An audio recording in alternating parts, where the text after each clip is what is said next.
can't see the screen, so I don't know if we're live or not.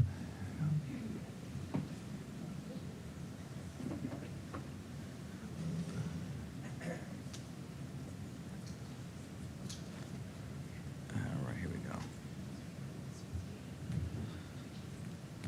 Okay. Greetings and salutations, all. Thank you for joining us on this Monday, June 26th, for this regularly scheduled board meeting. We're going to proceed right to item 1.1, which is the appointment of Dr. Thompson as the Treasurer Pro Temp.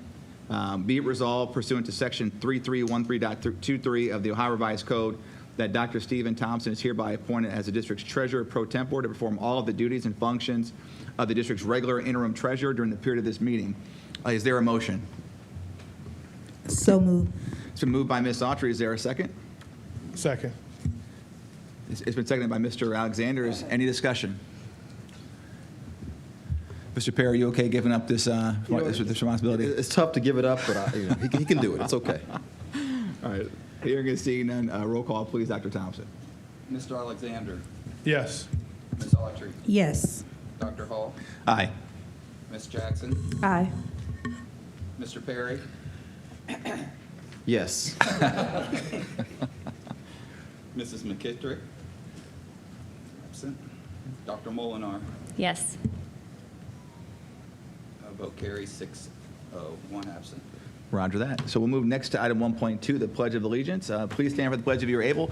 Vice President Autry, would you please lead us? Pledge allegiance To the flag of the United States of America and to the republic for which it stands, one nation, under God, indivisible, with liberty and justice for all.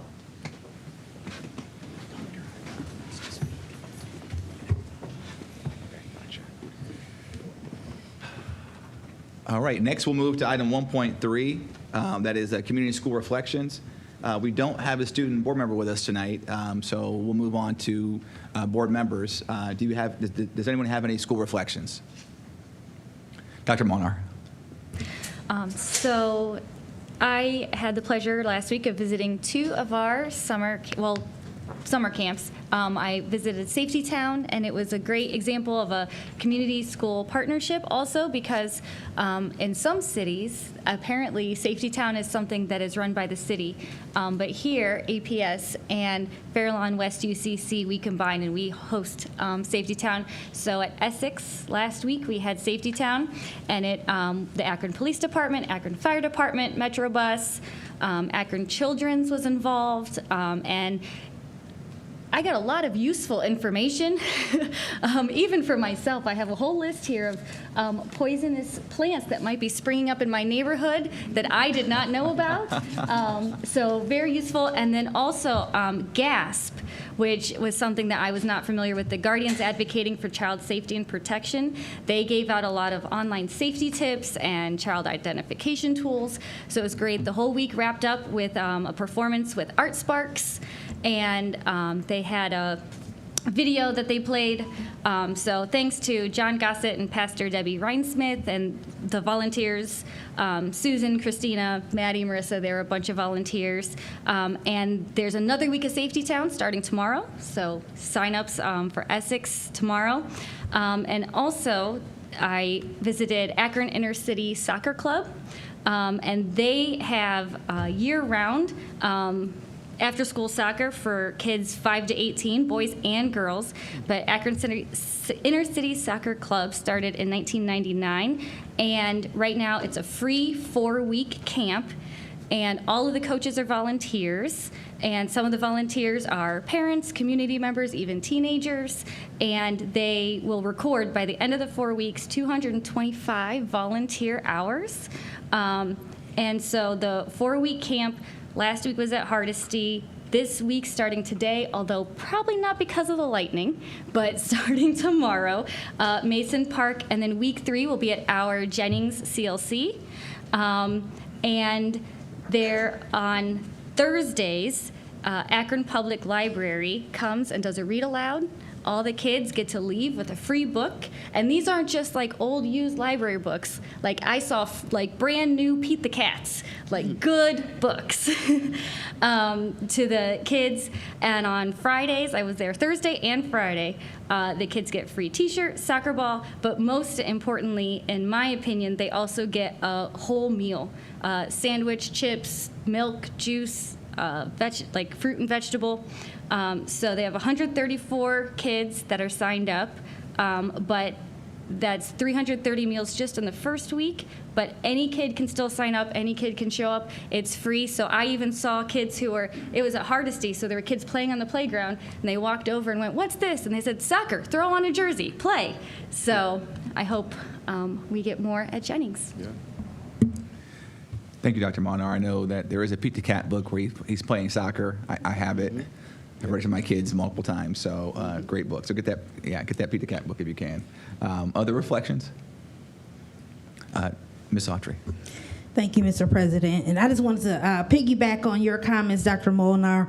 I believe Dele Olabisi, he is the director of Inner City Soccer Club. He's been doing that for a long time. So my son's 21, and he participated many moons ago. So I just wanted to thank him, for engaging our young people. I know many of the young people in his camp belong to us.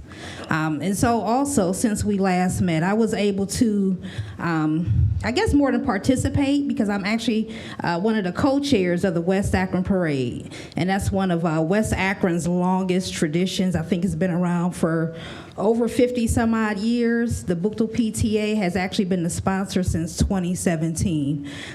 This year, we had over 52 units participate. Our cheerleading teams, our football teams, our elected officials, we had Metro, the zoo, lots of vendors, but many of our kids were involved in that. The community came out, they really enjoyed it. They marched from Buchtel all the way to the Hawkins Stoner Park, where we joined the Juneteenth Festival. And so I know there was some news around that festival, because unfortunately there was an incidence of gun violence. And so fortunately the young person did not lose his life. Although that happened, that was very unfortunate. It continues to highlight this issue in our community that we need to address. And I know some folks have said, you guys shouldn't do this festival, you guys shouldn't do this parade, it's too much violence. But we cannot allow it to dampen the culture. And so what we have to continue to do is come together and support these kids and give outlets like the Inner City Soccer Club and the ability to participate in a parade and participate in a festival. So I just want to encourage all of those in earshot listening to just examine your thoughts, your beliefs about the issues in our community, and figure out how you can be a part of the solution. Because taking away culture and activities and communities is not the answer, in my opinion. But I do want to thank the organizers of the parade, the Buchtel PTA and the volunteers, and also the organizer of the Juneteenth Festival, Ms. Fela Sutton. Thank you. Thanks, Ms. Autry. Are there other reflections?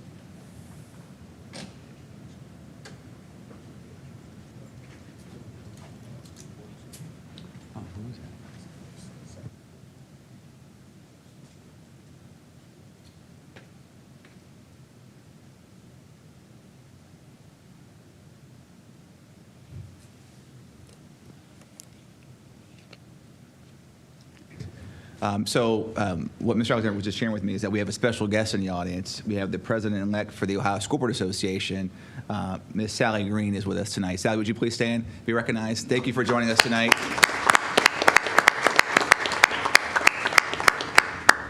Thank you, Mr. Alexander. Appreciate that. Are there other requests? I'm sorry. Are there other community reflections? Okay. Next, we'll move to request to address the board. I believe we just have one. We do, Dr. Hall. Dr. N.J. Akbar wishes to address the board. Who's that? Greetings, Dr. Akbar. Thanks for being here tonight. We certainly appreciate seeing you again. Do I need Yes. to read the preamble, or you got that? Okay. all right. I got it, but if you need to read No, it, you no, can. it's okay. Go ahead. It started, though.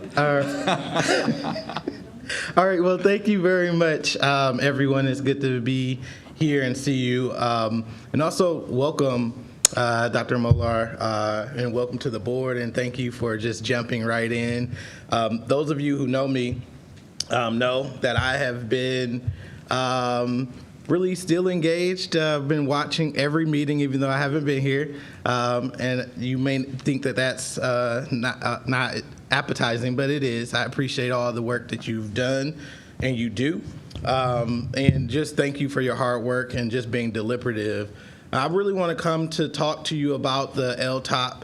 As you know, that is a decision and a process that you've been deliberating for 4 or 5 months now. And I wanted to just say that first, you know that everyone's not going to be happy no matter what decision you make.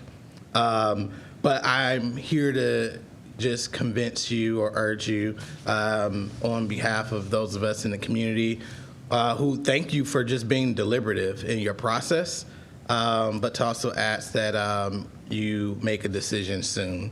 I do think that we have had many different options, and Dr. Thompson at the last meeting, I think it was on the 12th, presented 2 new options, which I believe are the best 2 options that we've had thus far. But I want to come and speak to you about which option I think you should select.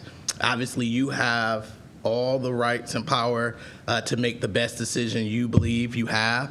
I know you have much more information than I do, even though I have probably more than the average person because I started with the process, but I know there's some gaps that I have. With that being said, we have a great opportunity here in Akron to right some wrongs, but then also move this district forward.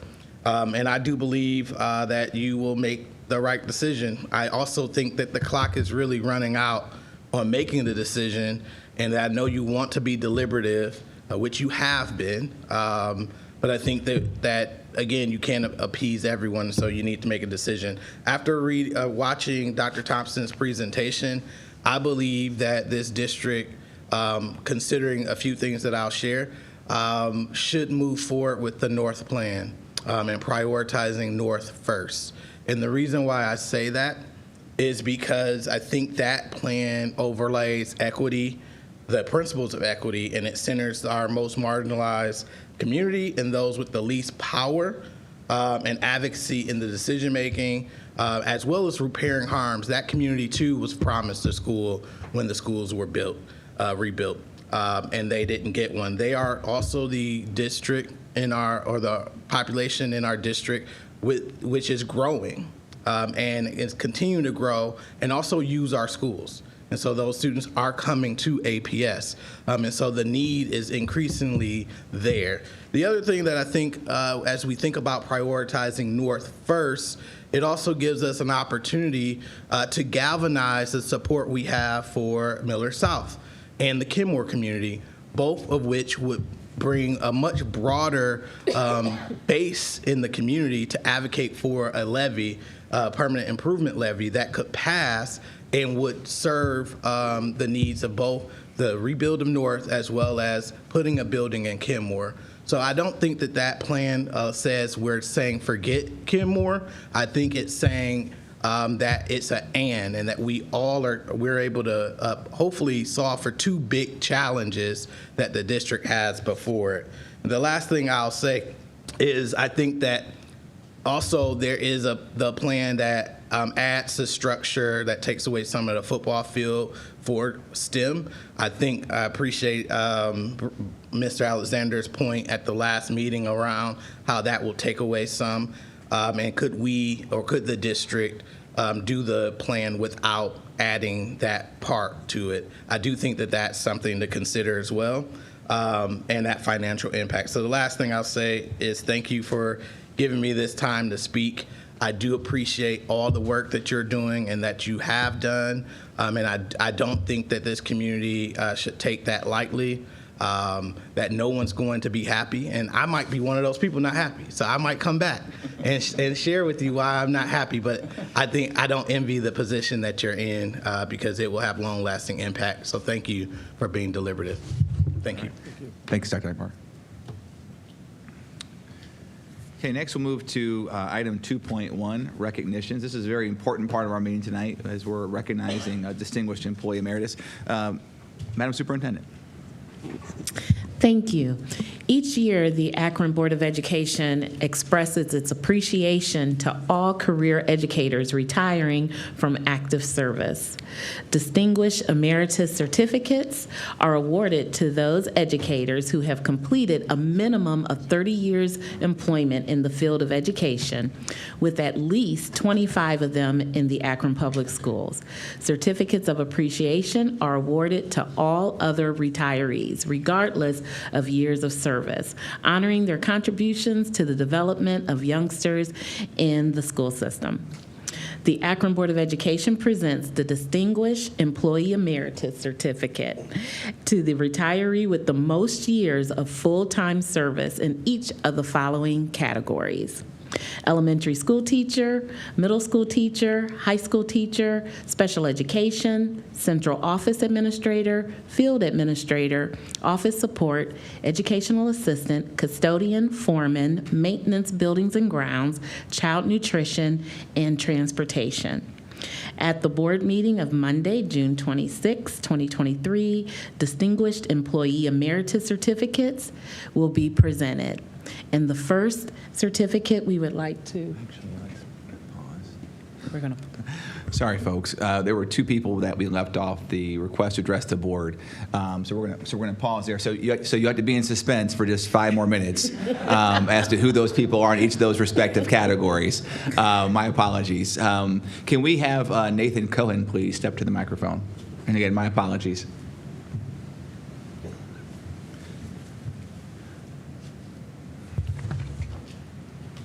And Mr. Cohen, I will read the preamble.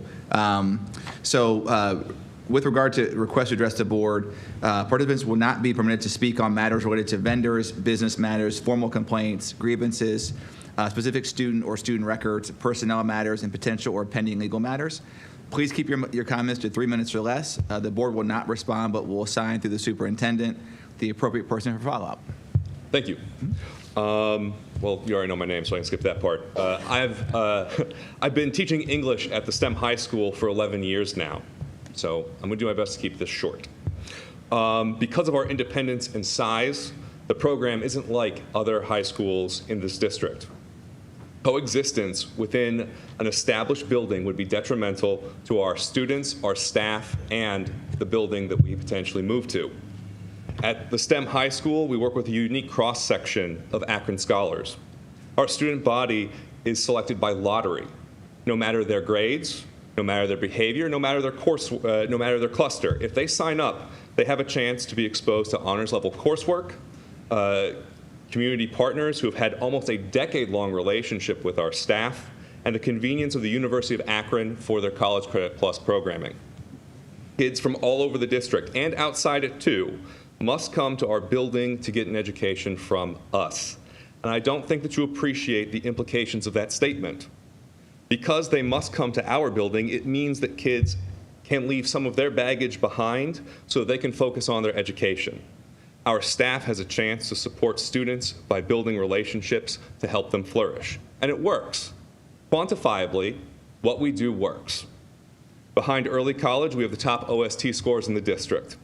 According to U.S. News and World Report, we're ranked 182 in the state out of 3,136 schools. About 150 students have received internships at Goodyear, First Energy, the City of Akron, and many local businesses over the past 6 years through our engineering pathway. And every senior walks across the stage at graduation. By putting us in another building, we simply wouldn't coexist. We would be absorbed by that building.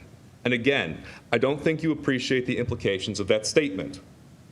We would have to follow that building's norms, its routines, right down to its bell schedule. We would jockey for resources with the teachers that are already there, like room space, because there's no practical way for us to remain entirely independent in another building. Each building in this district is its own ecosystem with populations that have unique needs and staffs that are responsible for meeting those needs. We have our own as well. Our independence and size gives us a unique ability to innovate for students and collaborate throughout content areas, grade levels, and even in the entire building. The STEM high school must remain independent for the program to be successful. Thank you. Going. Next we have, I've got Daniel and Brandy Marks. Is that two separate? Okay. I'm going to be speaking on behalf of both of us. Roger that. Thank you, sir.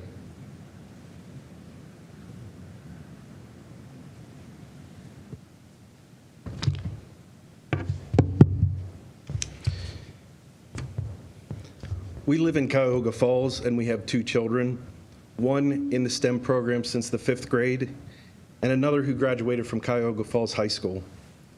As you all know, every child is different, and as a parent, the best you can hope for is to guide them toward a dream-filled life, doing what they love. No pressure, right?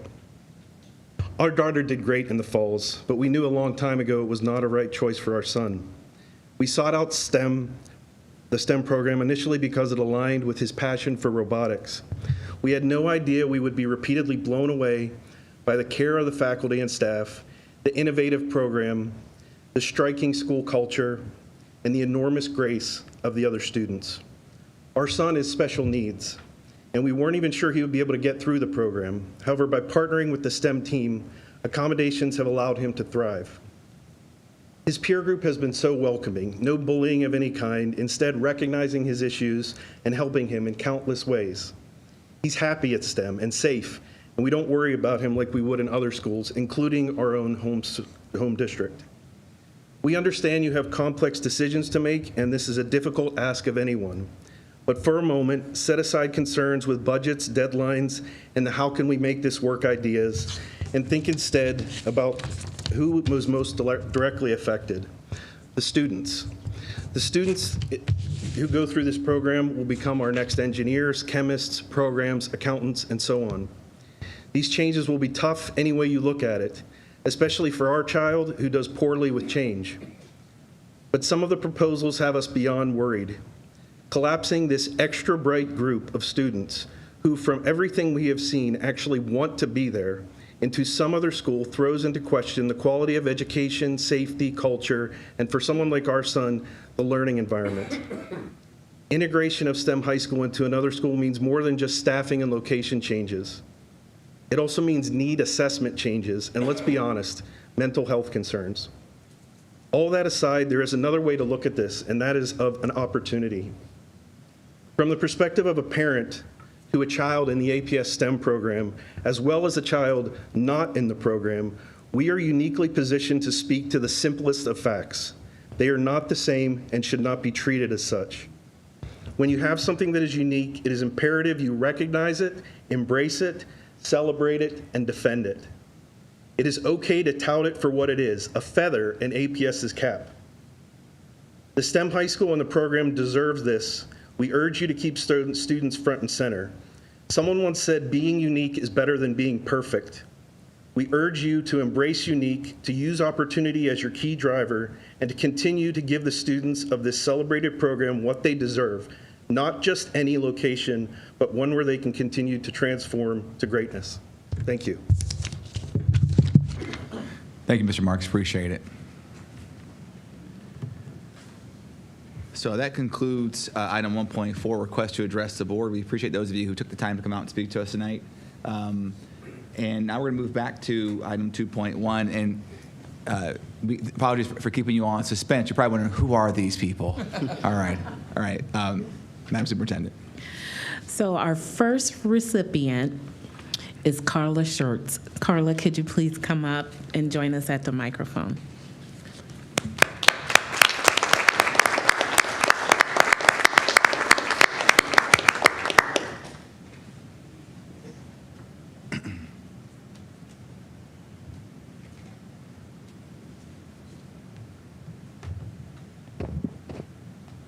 So Carla graduated from Akron East High School. She graduated from Mount Union College with a Bachelor of Arts degree in elementary education. After graduation, she worked as a substitute teacher, as a Chapter 1 tutor in the elementary grades for the Akron Public Schools. A significant career change was about to impact Carla's life. In 1985, Carla was hired as a full-time teacher with Akron Public Schools. Her first teaching assignment was at Barrett School.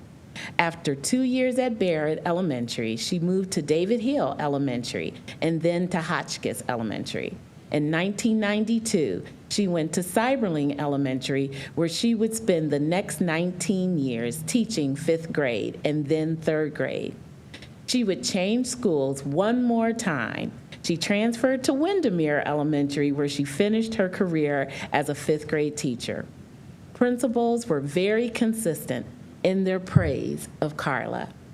They described her as conscientious, courteous, kind, and compassionate. She was noted for being well prepared. Current Windermere principal Megan Lee Wilfong described Carla as sometimes being out of the box for her creativity when presenting some lessons. Carla was very student-centered. Numerous principals commented on how well she worked with her students. A former principal from Windermere also wrote in Carla's evaluation, Mrs. Schertz's compassion for all her students is a strength. She provides support to each student. Former Cyberling principal Brenda Church wrote in Carla's evaluation that she works well with her students. She develops a rapport with them, which contributes to a positive learning environment. Carla is going to be missed.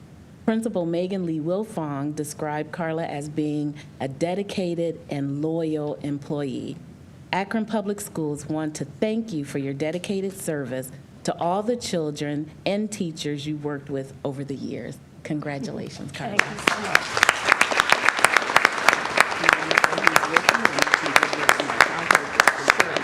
Okay. My crutch. I'm not in front of students now, I'm in front of adults.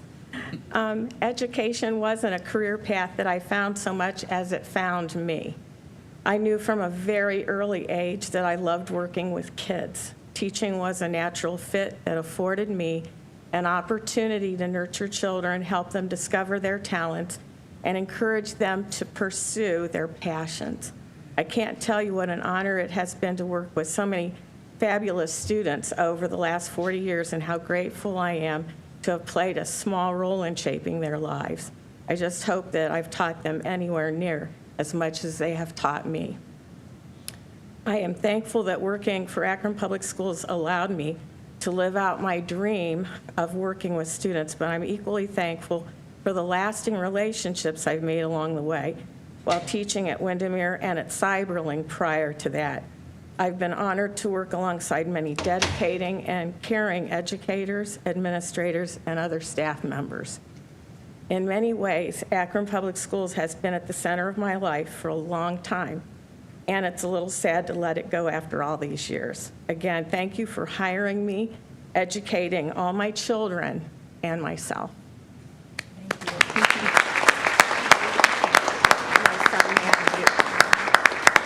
My son Matthew's in the back. He's with me tonight. I have 3 sons, and they all went to East High School, and they all have college degrees, and I'm very proud of all of them. But Matthew's the one that could come tonight. Thank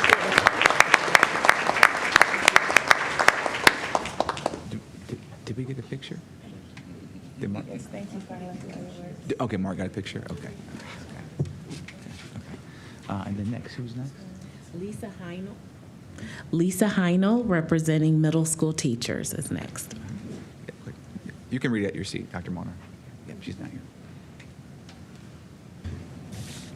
Lisa Heinel graduated from Springfield Local High School and attended the University of Akron, where she majored in vocational home economics and received her Bachelor of Science in 1983.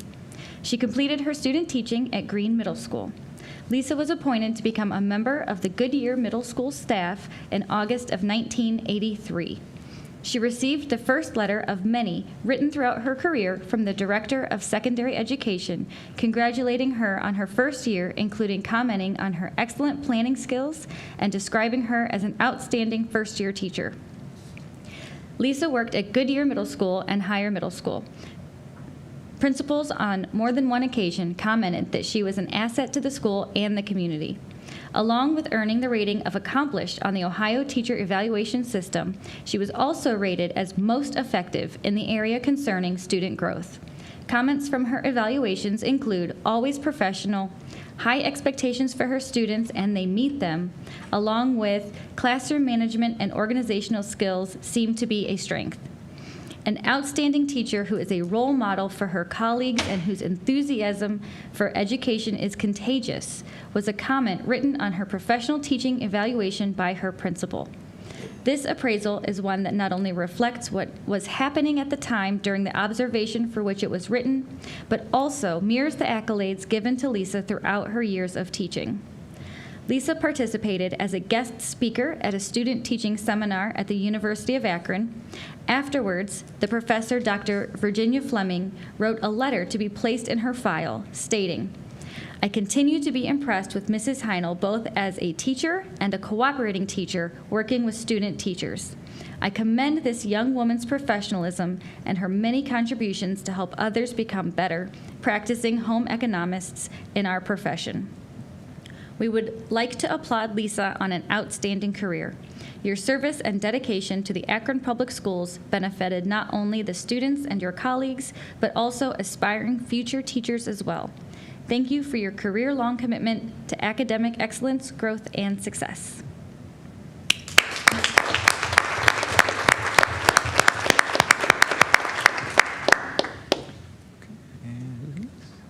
High school teacher Christina Wallace. She's not here. Okay. Christina Wallace is actually one of my favorite subjects here, physical education. Christina Tina graduated from Garfield High School. She attended the University of Akron, where she received both her BS and MS ED in physical education. While at the University of Akron, Tina earned 5 letters, 3 in softball and 2 in volleyball. She has been inducted into the University of Akron's Hall of Fame and is only the second female to get the Clem Carabould Memorial Coach of the Year Award from the Akron Beacon Journal and the Touchdown Club of Greater Akron in 2016. Success in any field is an endeavor. Being recognized as an inspirational teacher who traditionally mentored students in her classes and on her teams who may not have been chosen by other coaches is a sign of true dedication. Put them together and you have our very own Christina Wallace.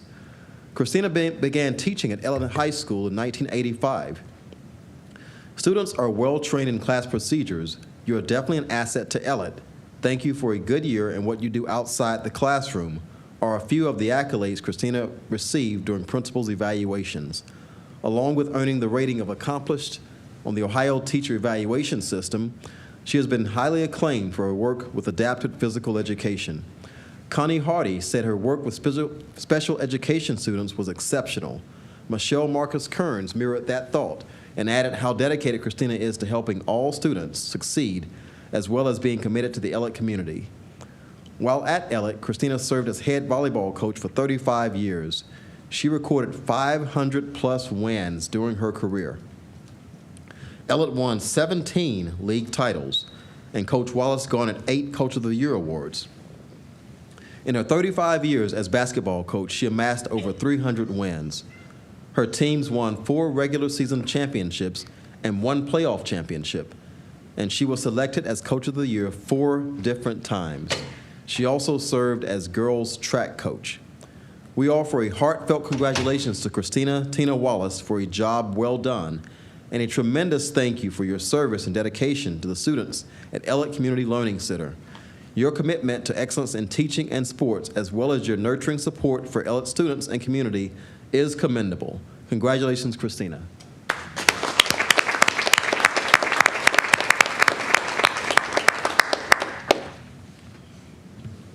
Special education, Gail Haar. She's not here. Gail Haar is a proud graduate of Manchester High School in Summit County. She attended the University of Akron in 1973, where she received an associate degree. Gail worked various jobs, including time in Saudi Arabia as a kindergarten aide. She returned to the University of Akron in 1987 and graduated in 1990 with a Bachelor of Science degree in education, majoring in special education. In 1991, Gail was hired by the Akron Public Schools to be a special education teacher in the multiple handicapped unit at Hotchkiss Elementary School. She remained in this teaching assignment for 10 years. In 2001, Gail moved to the multiple disabilities unit at Sam Salem Elementary, where she taught for the rest of her career. She found a home at Sam Salem, and both the students and staff would benefit from her being there. Gail's former principals were very positive when they commented on her evaluations. Words such as outstanding, excellent, and knowledgeable are noted on her evaluations. Student success in the classroom was a priority for Gail. Former Sam Salem principal Elaine Marcus wrote in Gail's evaluation, "Thank you for your dedicated attention to the unique needs of each student." Former Sam Salem principal Darcy Forche Candido wrote in Gail's evaluation, "Ms. Haar works hard for our MH students in grades 3, 4, 5 to meet the goals and objectives in their IEPs. Her goal was for the students to take the skills they learned in the classroom and transfer them to life and learning situations outside the classroom." For a number of years, Gail was also a member of the Sam Salem School Improvement Team. She helped contribute to the overall success of the teaching and learning at Sam Salem Elementary by working with fellow staff members to improve classroom instruction. Gail set a high standard for her students and helped them become successful. She was a team player as well. Gail, you will be truly missed. Thank you for your dedicated service to the Akron Public Schools, and congratulations, Gail.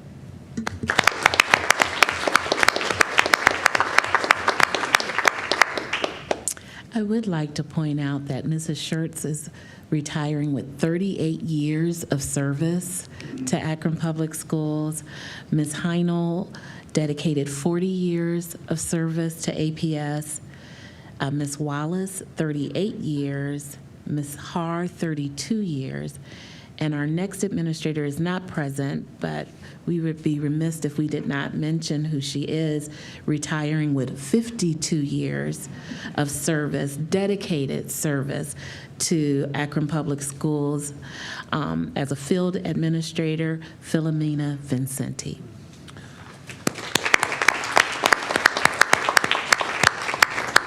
So I have the pleasure to read her bio to all of you. And I'm not without some bias in that she was the most influential teacher, educator in my life. Consider her like another mother. And I had her 2 years in a row, not because I was held back by her, but she moved from 5th grade to 6th grade, so I had her 2 years in a row. So let me do her proud and read you through her bio. I think you'll find it impressive as well. We have her first name littered through. You know I can't use her first name. That's not how we're wired. It's Mrs. is her first name. So Mrs. Vincenti is a proud 1966 graduate of Akron St. Vincent High School. She continued her formal education by attending Bowling Green State University, where she earned a Bachelor of Science degree in education. In 1972, she graduated from the University of Akron with a Master of Science degree in education administration. In 1970, Mrs. Vincenti began a 52-year career with the Akron Public Schools when she was hired as a teacher in grade 4 at David Hill Elementary School. She taught at David Hill for 30 years. She became an assistant principal at Roswell, Kent in the year 2000 for the next 2 years. And in 2002, she was named principal for Leggett Elementary School, where she remained for the next 16 years. She concluded her career by being the Glover School principal for 4 years, ending in 2022. As a teacher, Mrs. Vincenti was viewed as a very effective and professional. She was organized, thorough, excellent, cooperative, prepared, enthusiastic, and dedicated. Former David Hill principal John Dawson wrote in Mrs. Vincenti's evaluation that Mrs. Vincenti is an outstanding educator. Another former David Hill principal wrote in her evaluation, Mrs. Vincenti is one of the best this system has to offer. She then was ready to make a professional move that would benefit the district to an even greater degree. After 2 years as an assistant principal, she became principal at Leggett Elementary School in Glover for the next 20 years. She worked with staff to develop a team concept approach. When the various building standards were examined, she was continuously rated as accomplished in her evaluations. Executive Director of Elementary Education, this is you. Yeah. Mary Otley wrote in her evaluation, "You are a model for your students, staff, community, and colleagues of what an educational leader should be." Ms. Otley also wrote, "You continue to model integrity, fairness, and ethical behavior for students, staff, and the community on a daily basis. Mrs. Vincenti has provided exemplary leadership as a principal. She has set a standard for others to strive to reach. Thank you for your 52 years of service to the Akron Public Schools." Congratulations, Mrs. Vincenti, 2022.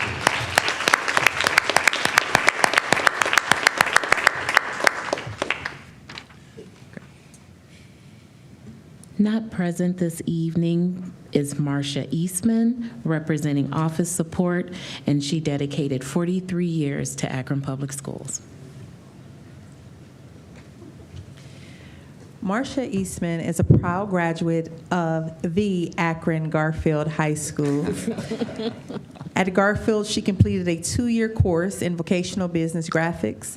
This training prepared her for the open position in duplicating. In 1979, Marcia was hired to work in the duplicating department as a duplicating operator-composer.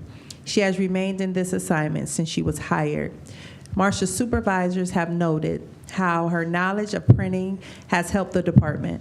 Supervisor Jerry Yakisko, is that right?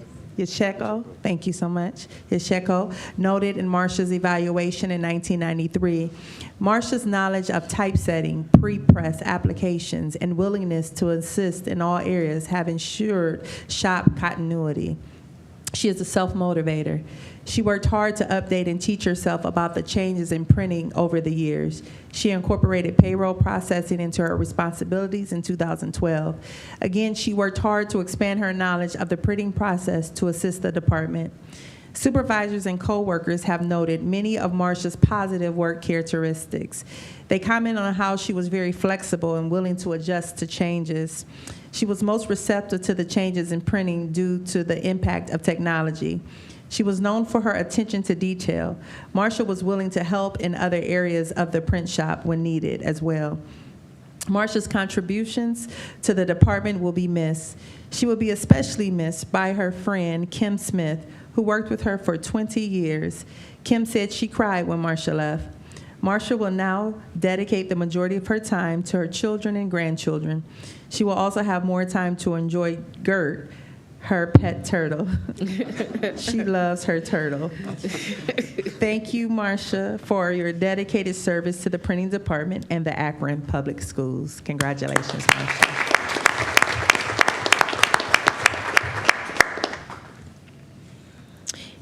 Here with us this evening is Jacqueline Gordon. She is retiring as an educational assistant with 30 years of dedicated service to Akron Public Schools. Ms. Gordon, will you join us at the podium, please?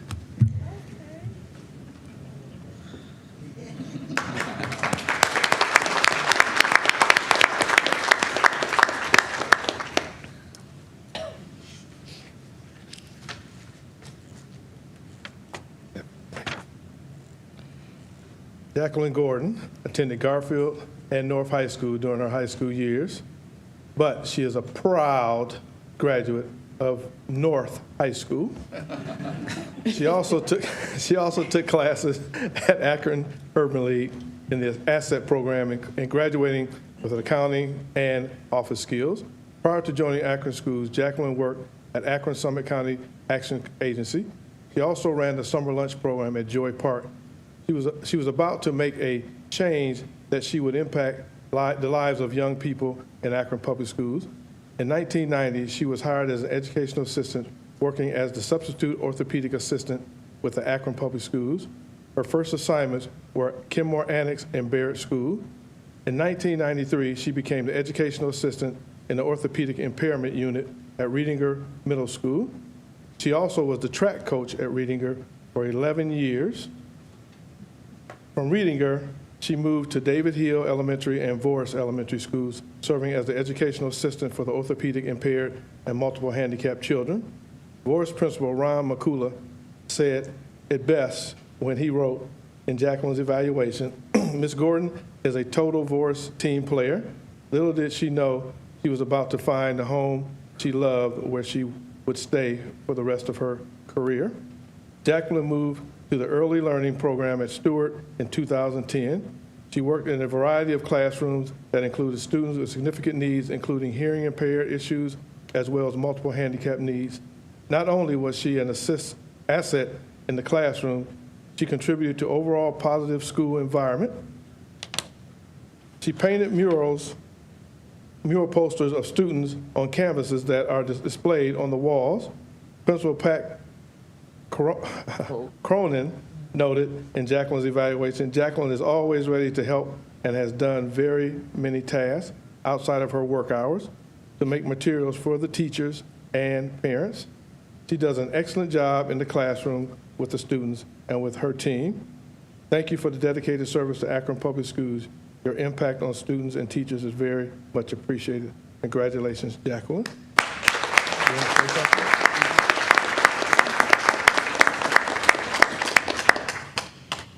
I thank y'all for this honor, and I thank my husband for coming down here to support me and all of my friends. Mind you, on the 22nd, me and my husband was together 49 years.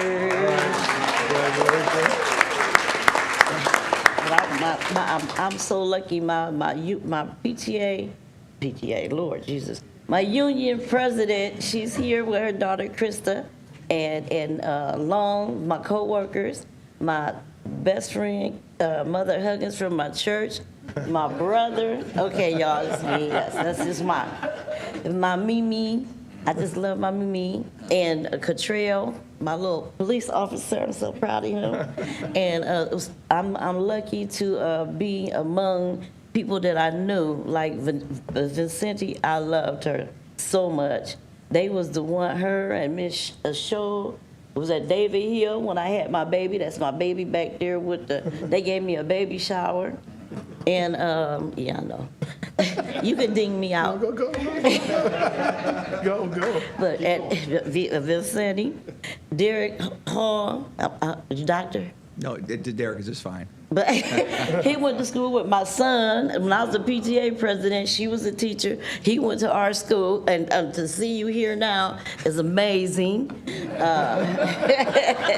I know Don. Don is such a sweetheart. Oh, there he is, over there hiding. But anyway, and I want to say, let me see, did I forget anybody? Cindy, my husband, I guess. Okay, Pete the cat, my shoes, his shoes, that's my favorite. Right. Okay, and I'm blessed to have been able to work with such good people and had the chance to work with kids, because when I was in school, I couldn't wait to get out of school. You know, I couldn't wait for this. But I just want to say, I just want to say I want to thank everybody for this honor, because it truly is an honor. And to be here for 32 years, you know, and everybody I work with, most of the people made me feel like family. And I just loved it. And I had some good, some good people that I worked with, and I was blessed. I'm glad I got to meet them. And I'm glad that y'all gave me this 10 minutes to speak.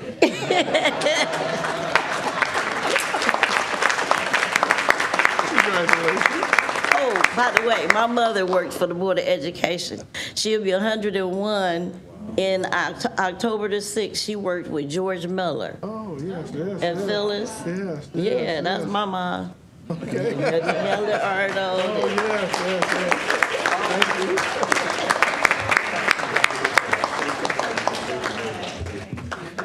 So I feel like I have to opine on that, just to clear up a few things. So one, Mrs. Gordon, I always remember you were always so loving, had a hug for everybody, always super involved in everything going on at David Elementary School. You know, and so that's why when I saw your name, I I knew exactly who you were. A lot of fond memories came flooding back in, and I appreciate the shout out for being amazed that I'm here today. There are probably more than a few teachers that are amazed about that. You referenced Mr. McCullough he was there when we were there too, and I remember him because I spent most of my noon times in detention with Mr. McCullough, and not outside at recess because I was always getting in trouble for talking too much. Anyway, probably not a surprise to some of you in the room tonight. So anyway, but again, it's an honor to honor you, and it's good to see you and your husband, and Alan, good to see you again too, sir. So it's been a long time. So, Ms. Atley. David Labar is not here with us this evening, but he is retiring as a custodian with 40 years of service to Akron Public Schools. Okay, I have the honor of talking a bit more about David Labar.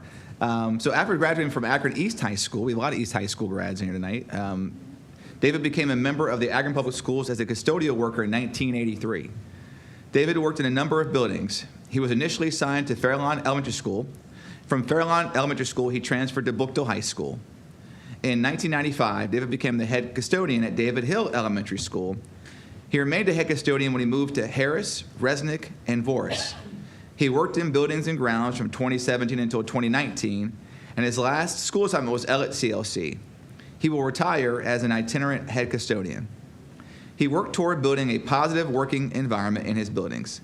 Former Voris principal Kathleen Kohler wrote in David's evaluation, "He has done a great job in helping build good morale among the custodial staff." David was known for his outstanding work ethic. Words like conscientious, excellent, dependable, and accurate were often noted in his evaluations. He took great pride in the cleanliness and appearance of his buildings. He was known to address maintenance issues before being notified of the issue. Voris principal Jennifer Douglas wrote in David's evaluation, "I frequently receive compliments from visitors about how clean and well-maintained our school is." Former David Hill principal John Dawson wrote, David Hill's positive appearance in the neighborhood is a direct result of Mr. Labar's effort." A number of principals commented on David being an asset to the district. He made a positive impression wherever he worked. Current coordinator of custodial services, Matt Frame, made a comment that accurately reflects the career of David Labar. He said, "He is one of the hardest working men in the district." The Akron Public Schools thank you for the work you put into making our school buildings exemplary with facilities in which to work. Congratulations, David.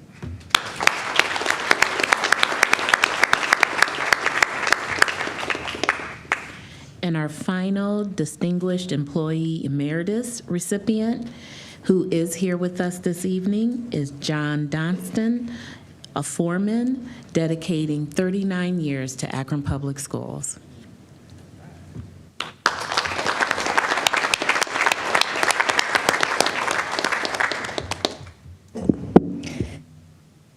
John Donston is a proud graduate of Southeast High School.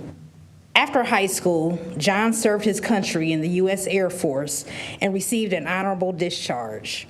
After his military service, he attended Doolin Technical College, where he completed courses in air conditioning and heating. In 1983, he began working for Tri-County Heating and Air Conditioning. A significant career change was coming, which would impact the Akron Public Schools for years to come. In 1984, John was hired by the Akron Public Schools to work in the maintenance department as a plumber. He remained in this assignment until 1990, when he was promoted to HVAC automation technician.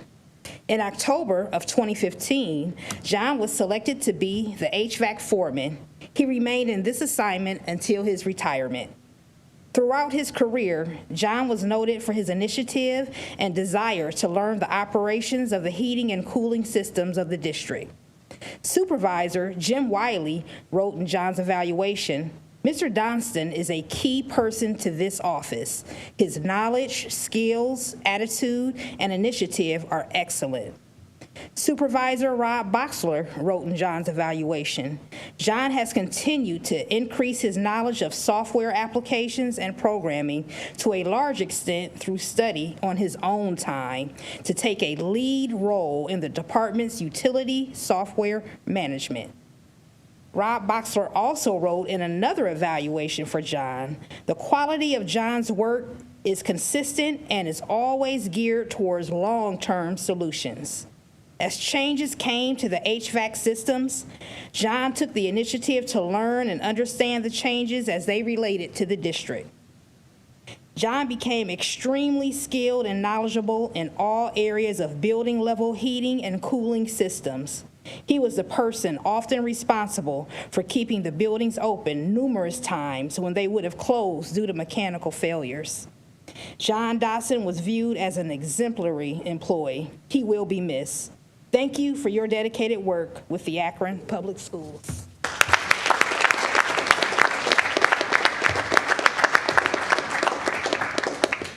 For the most part, my job remained behind the scenes, but indirectly or even directly, I probably affected everybody in one way or another. If you were comfortable, I did it. If you weren't, it was the other guy. I really appreciate this recognition for this. Thank you very much.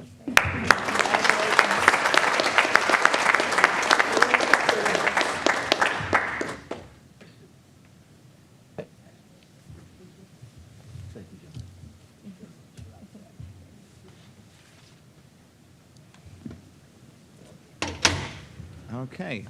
Thank you again, all of our distinguished employee emeritus, for being here tonight. And I also appreciate the board members reading off the bios for those who could not be here tonight as well. So next we move to item 3.1, our safety and security update. Dr. Thompson, I believe this is you.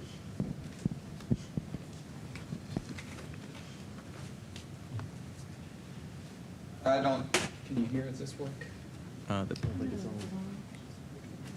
I think what Dr. Thompson was going to say was that those of you who would like to exit after this part of the meeting, feel free. Really? Oh, you are not. For real? I walk up here, the crowd goes. Thank you all for coming tonight. We appreciate it. Right. I can't say I blame you. Mass exit. I must say, I kept hearing 1983, 1985, 1986, and when I first heard that, I thought, well, that wasn't that long ago. And then I start counting, and I'm realizing that I am now becoming one of the old people, too. So I totally understand.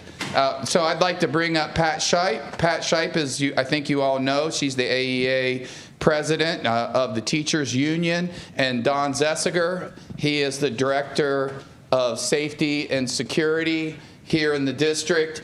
And I am not going to spend a lot of time talking, as both of these individuals fully know and have worked very diligently to try and bring safety and security to our schools. So what we're going to do is just give you a brief update of safety as it's layered, both from protocols and safety barriers. And then there is, of course, agenda items which we'll point out very clearly to you that we'll be asking for your support on this evening. So again, it's just to update you regarding safety procedures and protocols and barriers across the district. And so what we're trying to do, our objective is to create layers, so that the more layers they are, the more difficult security is to defeat, and the more effective it can be, because no singular security measure is the be-all, end-all for everything. And neither is yonder bags, and neither is strategic staff alert badges, but those are the two things that we'll be really diving into a little bit deeper tonight. But I'm going to turn it over to Mr. Zessiger. When we got here, we discovered that there were a lot of different terms for building lockdowns that were inconsistent. So like Dr. Thompson said, we heard things like safe school mode, soft lockdown. It was very confusing. People didn't really know what that meant. So we wanted to make it more simple. We want to have more clear communication, common understanding. And this is the placard that we use now. This is displayed in all of our classrooms. So we instead of like a soft lockdown. There's 3 different types of lockdowns, and it's pretty clear. Exterior lockdown, something's happening around the school that causes us concern. So we're bringing kids in from recess, no one's entering the building, no one's leaving the building until we get that situation resolved. It could escalate to a classroom lockdown, which the exterior lockdown is still in play. The classroom lockdown, there's something happening within our building that's causing us concern, a fight in the hallway, something of that nature. So we're not changing classes, we're not going to lunch until that situation is resolved. And then a full lockdown is what we think of in an active shooter situation. Hall sweeps are something we're going to be devoting some time to, ensuring students are in class, improving student and staff safety, everyone working together, safety team members, administration, and teachers. Door alarms, those will be on every one of our doors. That'll be a summer project. The purpose of the doors is so our entrance procedure can't be defeated. In other words, kids can recognize that if they go through a metal detector, we're going to have X-ray bag scanners as well. If they have an item they shouldn't have, they can go to another door and possibly let in by another student. So if that happens, a door alarm will alert, and we can focus our attention on that situation. School camera upgrades. We've implemented the milestone system across our district. Previously, we had 8 different systems of various functionality. This brings everything together on one platform, as well as camera replacements that have significantly improved clarity. And it's a much simpler system for our administrators to use. 3M ballistic coating. We already have this in our vestibules and in on our classroom doors of every building. So what we're going to do here is also include first floor windows in all the buildings of our schools. Pat, you want to talk about? Yeah.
So you can see what a difference that makes, the ballistic film. It's not bulletproof, it's bullet resistance, but it gives you the benefit of time until the safety forces can get there to deal with the situation.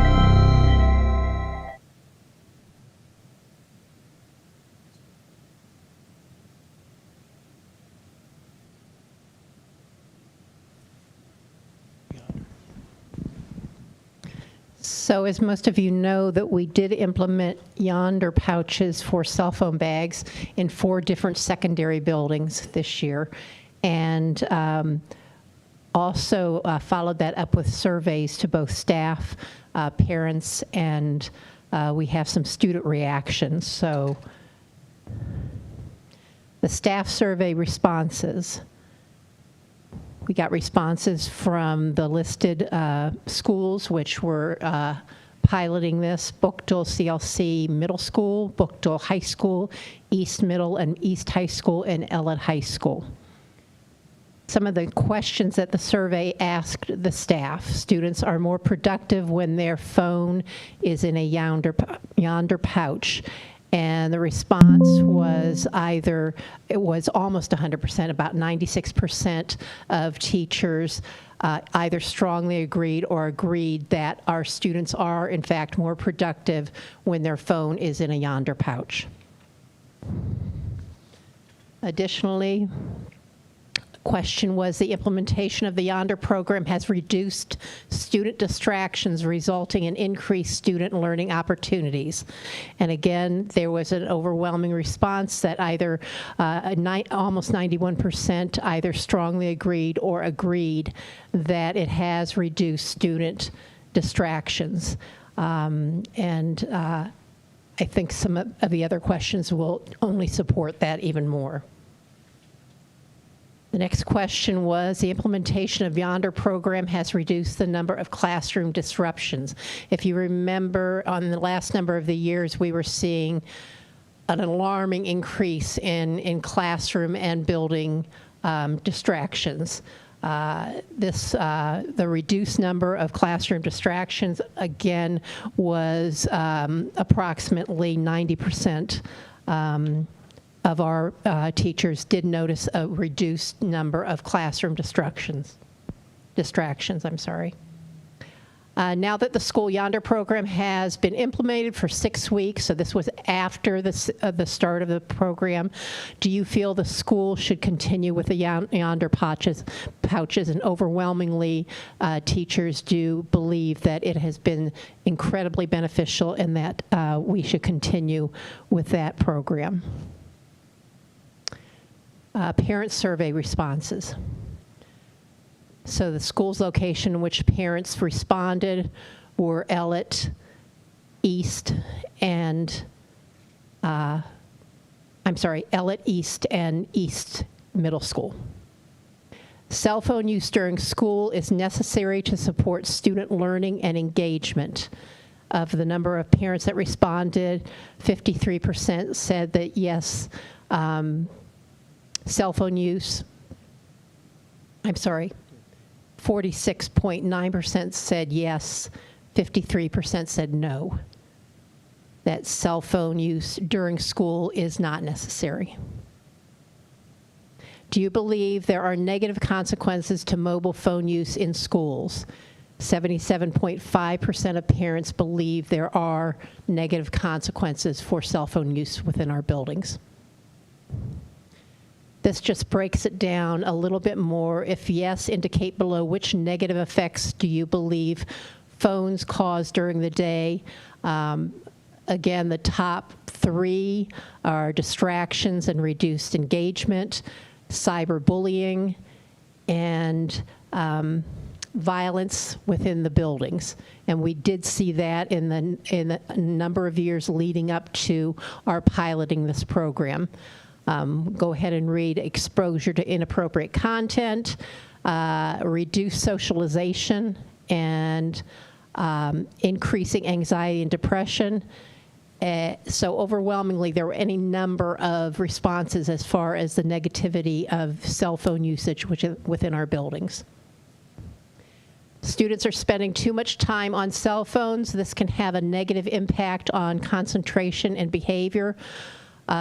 Strongly agree or agree. We're pushing 80%, I believe there, 70%, 70%, in that this has a negative impact on concentration and behavior.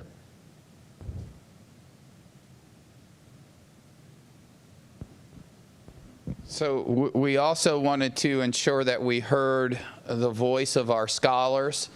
So here you can see there was a meeting with school board members. Many of you see your picture on the screen where board leaders were able to, student leaders were able to give their voice to the program.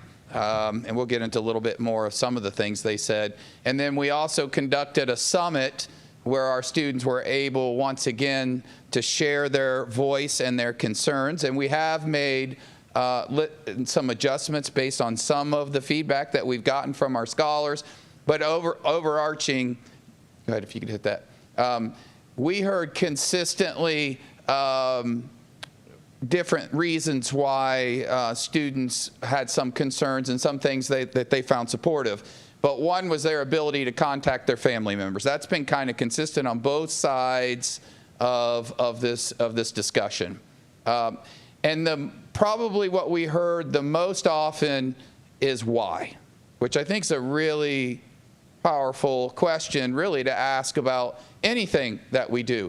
And ultimately, the reason why we chose to do this, again, not that yonder bags would be the end-all be-all, that it would solve all of our problems, but yet consistently we were running into challenges that when you traced it to its root, it would often involve cell phones, whether that was bullying or filming of altercations and then putting them out on the internet, whether that was checking your own social media feeds and what that can do to your mental health and where you kind of stack up against others.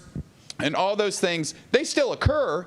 We're not naive. We know they still occur, but they're not occurring at school. And we've seen anecdotally students make comments that they feel like it can help them with the focus on their schoolwork, for example.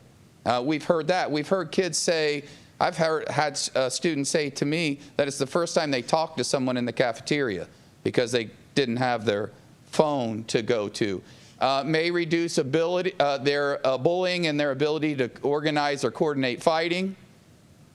Some students feel like their phones, that they should be able to use their phones appropriately and shouldn't have to lock them up. Hey, I didn't do anything wrong with my phone, so why am I being punished? And I understand that. Students feel that they are now interacting more with friends and teachers, and you can see that's consistent with what teachers are saying. And some students feel like the district doesn't have the right to lock their phone up. So without a doubt, it's a mixed bag. I think more clearly, staff is far more supportive than students, but that doesn't come as a great surprise to me. But what I want to see as we continue to collect the data is what impact ultimately does this have on safety and security, and what does it have to do on academic success? And we need time in order to measure that. But in our view, administratively, this is an investment worth making moving forward. We just feel like the returns from our pilot suggest to us that it is helping and it is making a difference.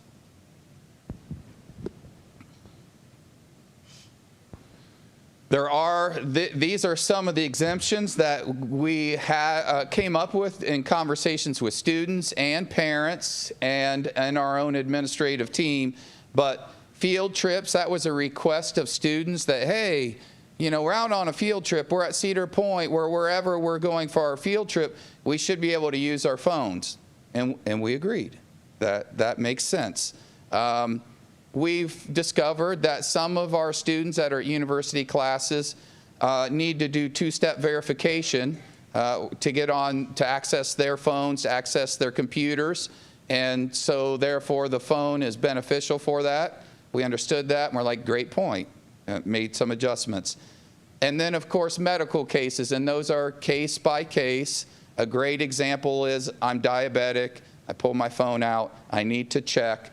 Those students, cell phones are still in a bag, but it is Velcroed, and they are expected to keep their cell phone away unless they're using it for that express purpose. And then there are some other kids with mental health challenges, and the administration have come up with really a unique way, I believe, to address that issue, where they are giving them a pass, some students a pass, that they can use if they have verified, quantifiable mental health issues like anxiety, et cetera, which sometimes I had when we started this meeting, so I think I should have been able to use my cell phone. But anyway, they can come to the office in a secluded space and have access to that. So I think the administration is hearing our scholars' voices, are making adjustments to what the feedback that we're getting, but overall, the benefits outweigh, I think, the challenges that we face. One other thing I want to mention about the Yonder bags is we found in our testing process that even if a student defeated the Yonder bag and got their cell phone out, they're still not on their cell phone because they're afraid of a consequence. So it's still accomplishing the objective. I'm going to talk about metal detectors. So the metal detectors that we put in play, we found weren't a good fit for our operation. Once we have our X-ray bag scanners, we recognize we have fiscal responsibility. We want to stretch our dollars as far as we can.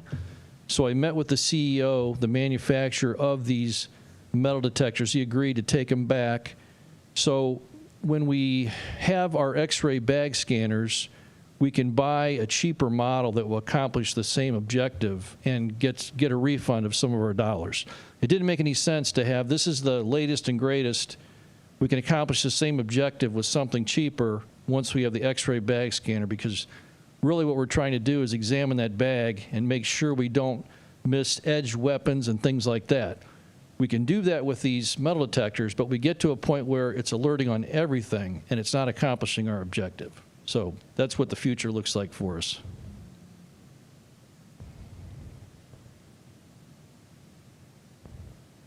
The other thing is there's nothing wrong with the current metal detectors that we have.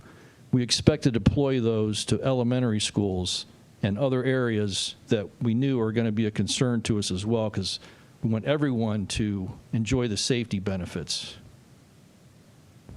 Yeah. So at the elementary schools, that would more than likely look at a use during a report card night, during times when multiple adults are entering the building. We don't anticipate having our kindergartner students walking through metal detectors. It would be used for adults coming into the building, and particularly for those events where multiple people from the public are coming into the buildings. Are they going to be the metal detectors standardly fixed? Can you use your microphone? Yeah.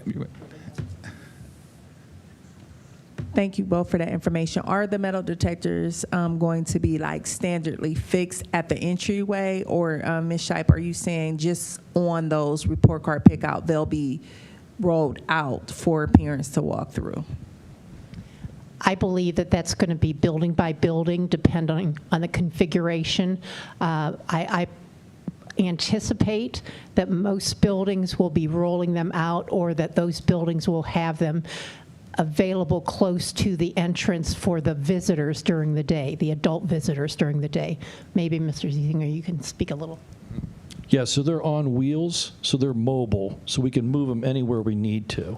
Okay. I'm a component of it fixed because I think, in our climate, we got 6-year-olds bringing things in their book bag. So kids just walking through them, I don't find that offensive or alarming. I think it's good practice because prevention is better than cure. So that's why I was asking, could it just be that they're there, not to harass kids, but they're just walking through, like if they were going to an airport or anything. Yeah. It's only a problem if it's a problem. If we do a threat assessment, and this happens, we have a concern about a child that's made a threat. We do a threat assessment. We have some concerns. It can be used for a situation like that where we want to search that child's book bag for a period of time until our fears are eased. So it'd be used for that purpose as well.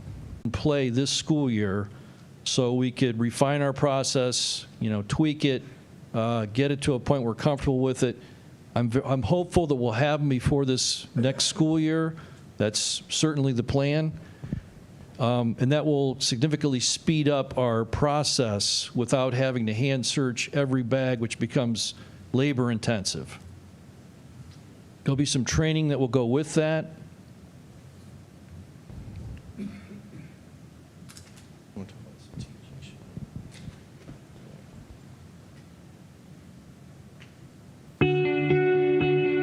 The new security system, it says, will empower teachers and staff to call for help. Future of emergency response has arrived, and it just takes the click of a button. Security upgrade to keep students safer in school shootings and another crisis situation. They would know exactly what building, what hallway, what classroom, and as well as the teacher or the staff member who did make that emergency call.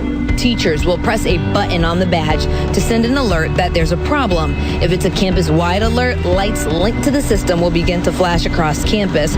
Responding to an emergency situation quicker than ever before is possible now through this badge. A great deal of assurances to our parents, to our students, to our employees, and to me personally as a superintendent and our board.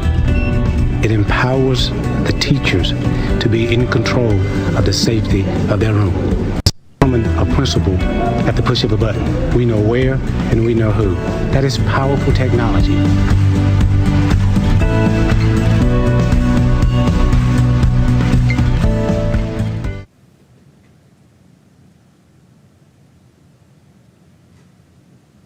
So through our testing process with the staff alert badges, we got some very positive staff feedback. This can get help to you very quickly. It's Bluetooth technology, so you don't have to worry about Wi-Fi or the signal being compromised. You can put an app on your cell phone, so if you're having a problem, staff is immediately alerted, safety team members are alerted. It has GPS on it, which is only activated when you push the button. It doesn't track people throughout the day. You have to alert an emergency. The nice thing is then no matter where you go in the building, we know where you're at. We can find you in a hurry. It could be used for a medical situation for a child as well as a safety concern. There's strobes that are also mounted in the building that correspond with the colors of the lockdown protocol that I showed you. So anyone coming to the building, if they see that strobe going and it's yellow, they know it's an exterior lockdown. Same thing with the blue, and then red if there was an active shooter in the building. So everybody's aware of what is happening in the building.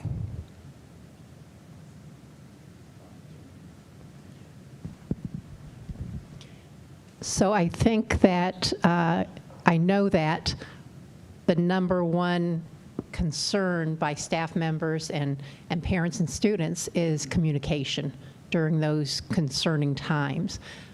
We piloted this particular program at Ennis Middle School and at Garfield High School, CLC I should say. And here's some of the feedback from the teachers. It's been a great way to alert the entire staff at one time. It's been beneficial, and I was comforted by knowing I had the button if I needed it.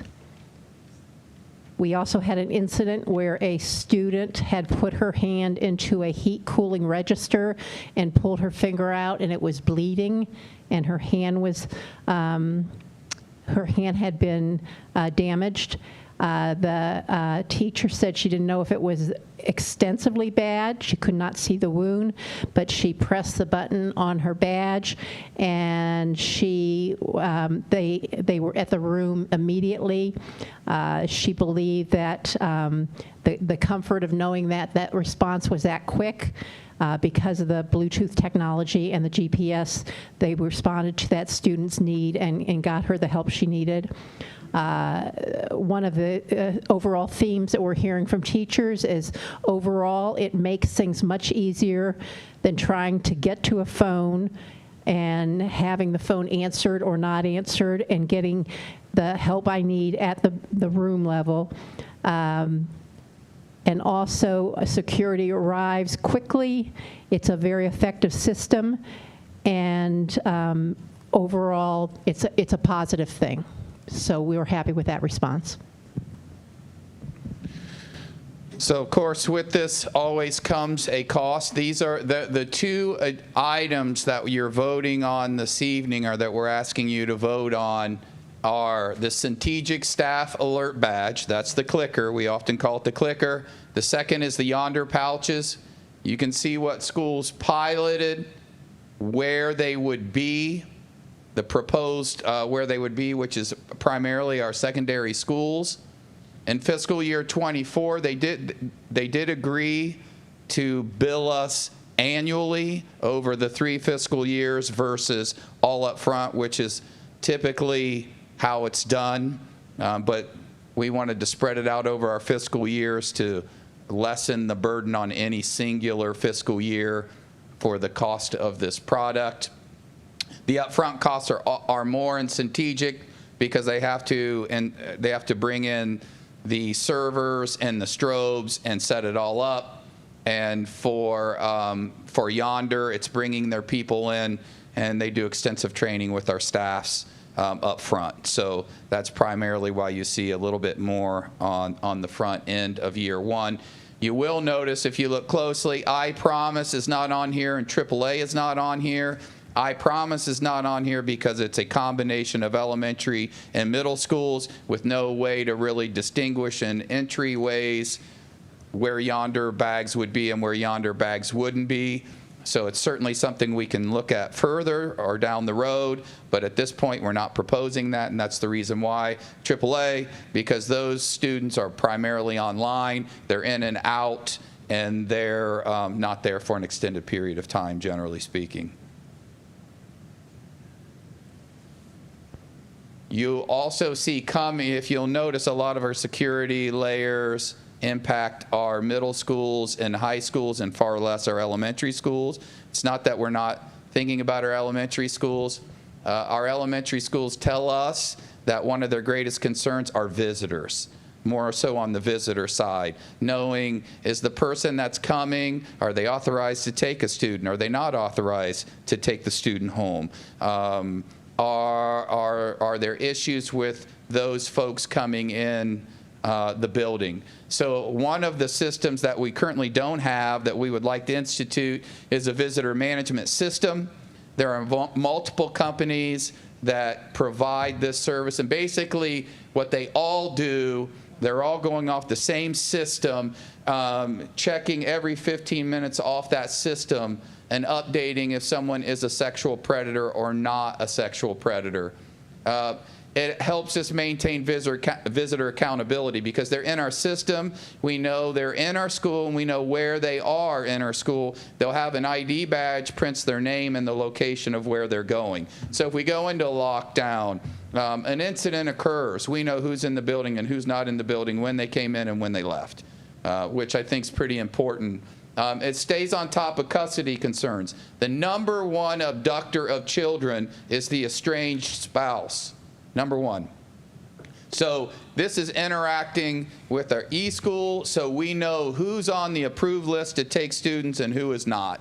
So it'll quickly populate itself when they check in, and they must check in, and they check in, by the way, out in the vestibule area before they even get in to the school itself. So let's say a sexual predator came up or there was an issue, they wouldn't even be admitted into the office, and they would be told to leave at that point. But they would need either a driver's license or a state-issued ID, and everyone would be required to have that before they could enter into the building.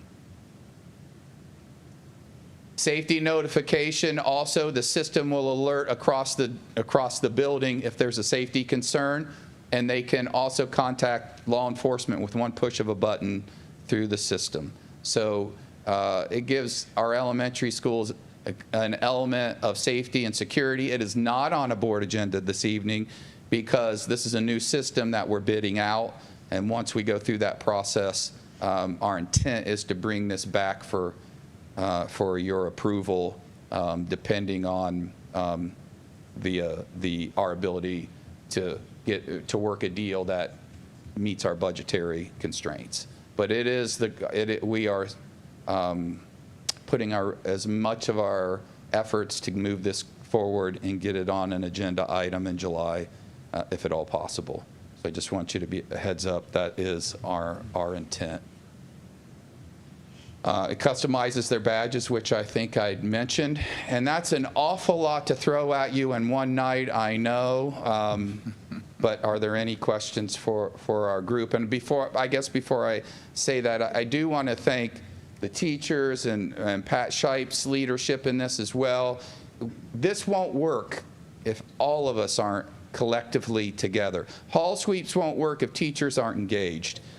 Security in the morning won't work if our teachers aren't helping. We rely on our teachers. We don't have enough safety team members to do this. So this is a whole group of people working to make our schools safer, and I think we've seen significant improvements in school safety since maybe halfway through the year. I don't want to be remiss. I just want to make two things. First of all, I would like to respectfully ask for your consideration when that visitor management system does come up for your consideration. It's an outstanding and can really improve the safety, we believe, or the potential risk at the elementary. You know, those our clerical help that brings people in have to take their word for who they are at their word. And once they're in that office, it can and has been concerning at times. So I would really like the board to consider that when it is on your agenda. Secondly, I just want to echo Dr. Thompson and thank both he and Mr. Ziesinger. We have been to the edge on safety and security in our buildings, particularly our secondary buildings, in the last number of years. I want to stress, just as Dr. Thompson said, it is a layered approach. I've been doing this for a hot minute, and I have not seen the collaboration and cooperation in really taking a look at this issue, the problem of safety and security for our students and our staff members, the people in our building, that I've seen in the last 8 to 10 months. It is a layered approach. One issue, one thing is not going to solve it, but the approach to layering different safety measures on top of each other is really, we don't have the perfect school where we don't have any incidents, but I have seen a drastic improvement in both the response to students, to staff, and the response to safety in our buildings. When you don't hear from me, when you don't get a call from me, which at one point in the last year, I was on the phone daily to any number of you. Mr. Hall, Dr. Hall is laughing. When you haven't been hearing from me on this issue, it is because things have been drastically improving. So I appreciate the collaboration of both of these gentlemen and the entire team of teachers and administrators that have been working on this. So questions?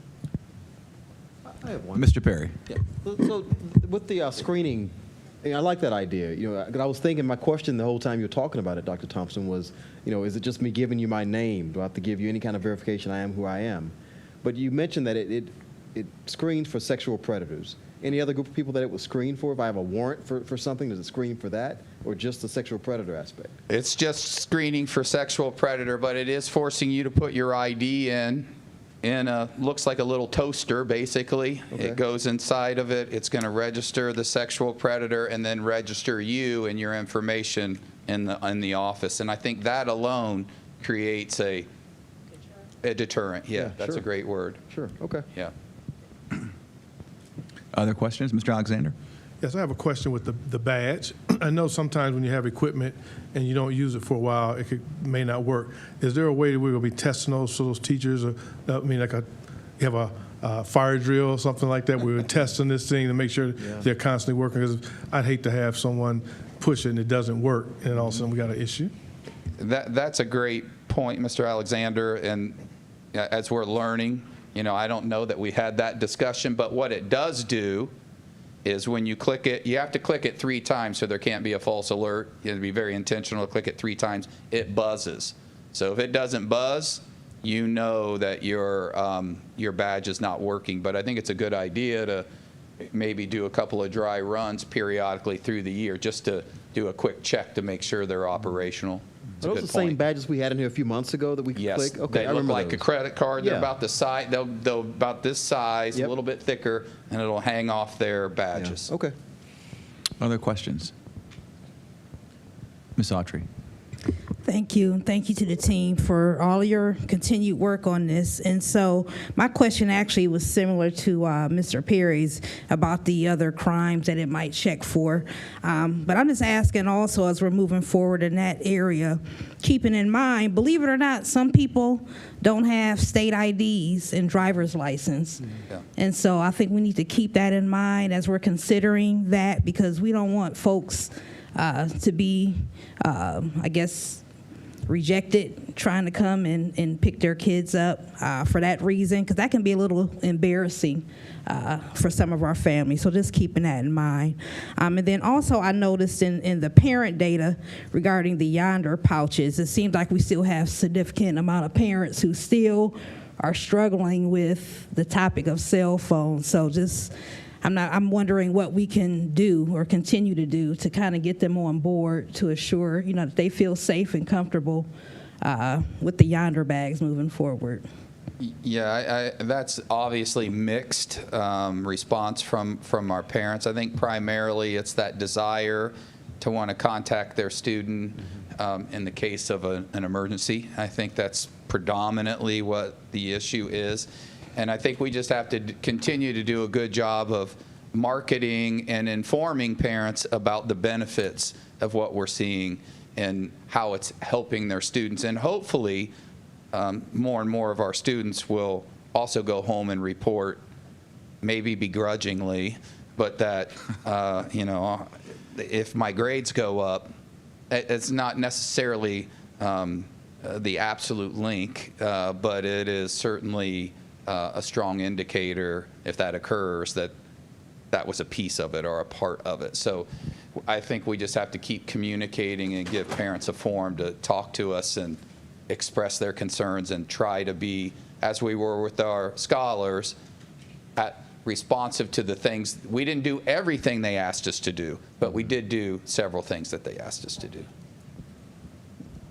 I also think that we do have probably the ability, or we can certainly make an effort through our administrators in the building, and particularly in these buildings, to put forth the examples of when there has been an emergency of the student in their efforts to immediately contact the parent, and then vice versa, when a parent has called the school, called the office, the administration in that building has immediately reacted. So when those incidents happen, they are being taken care of. And sometimes the unrest is someone who's never really had the emergency. But I think that if we give them some examples of how it was handled in buildings, that might be put their fears to rest a little bit more. Thank you. Ms. Jackson? Thank you, Ms. Shipe, as well as Dr. Thompson. I'm in complete agreement with you all as far as continue to communicate with the parents, because anytime there's change, you get unreadiness and conflict. But I think the consistency of the gains and creating an environment conducive for learning and safe, parents will get on board. I mean, it's kind of what it is, isn't that right? But I want to talk about the ID that Ms. Autry brought up. There have been many programs, especially when we talked about voter registration. Many community organizations have offered opportunities and also given out information to inform community members of how they can get could go and actually get free IDs. And I think maybe providing that information and just continue to talk about it in these platforms, and also where they can go anytime the doors are open, having that literature that we don't have to print because these organizations already pretty much have it, and just making sure that we have it available. Because here's the deal, we're in the business of school and creating safe school environments. If your child is in a school, then you coming with the ID, it's necessary. And it's really like period. It's necessary. And so what we can do is provide the information so that they can have those. It's not about a discomfort or anything like that. We have to remember this is the business that we're in, and this is the standard that we're setting, because they'll raise to that standard. So I think it's really good practice, everything that we're doing here. And I'm excited to see only how it improves as we continue in one accord to move forward and to raise the standard, because excellence looks different. And so if the bar is here, we want people to raise to the bar, not us lower the bar. So thank you for all that you guys are doing. Thank you, Ms. Jackson. Other questions or comments? Dr. Hall, if I could just Yes. add, Yep. Madam Superintendent. we've also spoke about creating a Q&A for parents and front-loading them ahead of time to address, like what Ms. Shipe was saying, their concerns so that they know, especially if their student is diabetic and they need to check their sugar levels. This is how we'll handle it on a case-by-case basis. Also, with the opening of school letter, that would give us an opportunity to make it known what the expectations are around IDs and how to secure an ID for free, giving them that information along with the Q&A around the Yonder Bag and other safety initiatives. Thank you, Madam Superintendent. Are there other questions or comments from the board? Ms. Jackson? Oh, Ms. Jackson?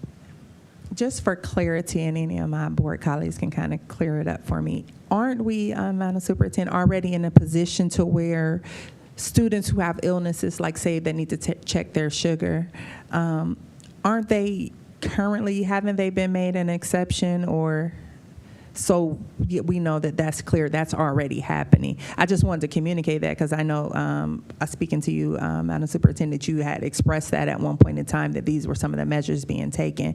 And again, it goes to informing, letting the community know what we're doing so that that can be the narrative that they push as far as, you know, how we are making amends for those cases. So thank you. I just wanted to clarify for myself, too. No, you're correct. This is for parents who have not had the experience yet with the Yonder Bags, just to front load them to let them know it's okay. We're going to handle it on a case-by-case basis. Thank you. Other questions? I just had one because my colleagues have asked the questions I was going to ask already. The 3M film. By the way, the guy that was trying to get through that glass, that's a hell of a workout. Trying to get through that glass. I was like, man, that's a cardio workout right there. But in all seriousness, though, I didn't catch, where is that going? Is that going, where is that going? I didn't catch the full.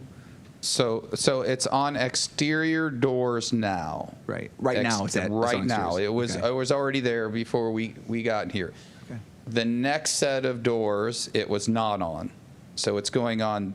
You're in the vestibule area. Okay. We want to make it so if you think of Nashville, if you can recall, unfortunately you could watch that whole thing play out, which is yeah, it's horrifying. But the intruder, she broke through the glass in seconds.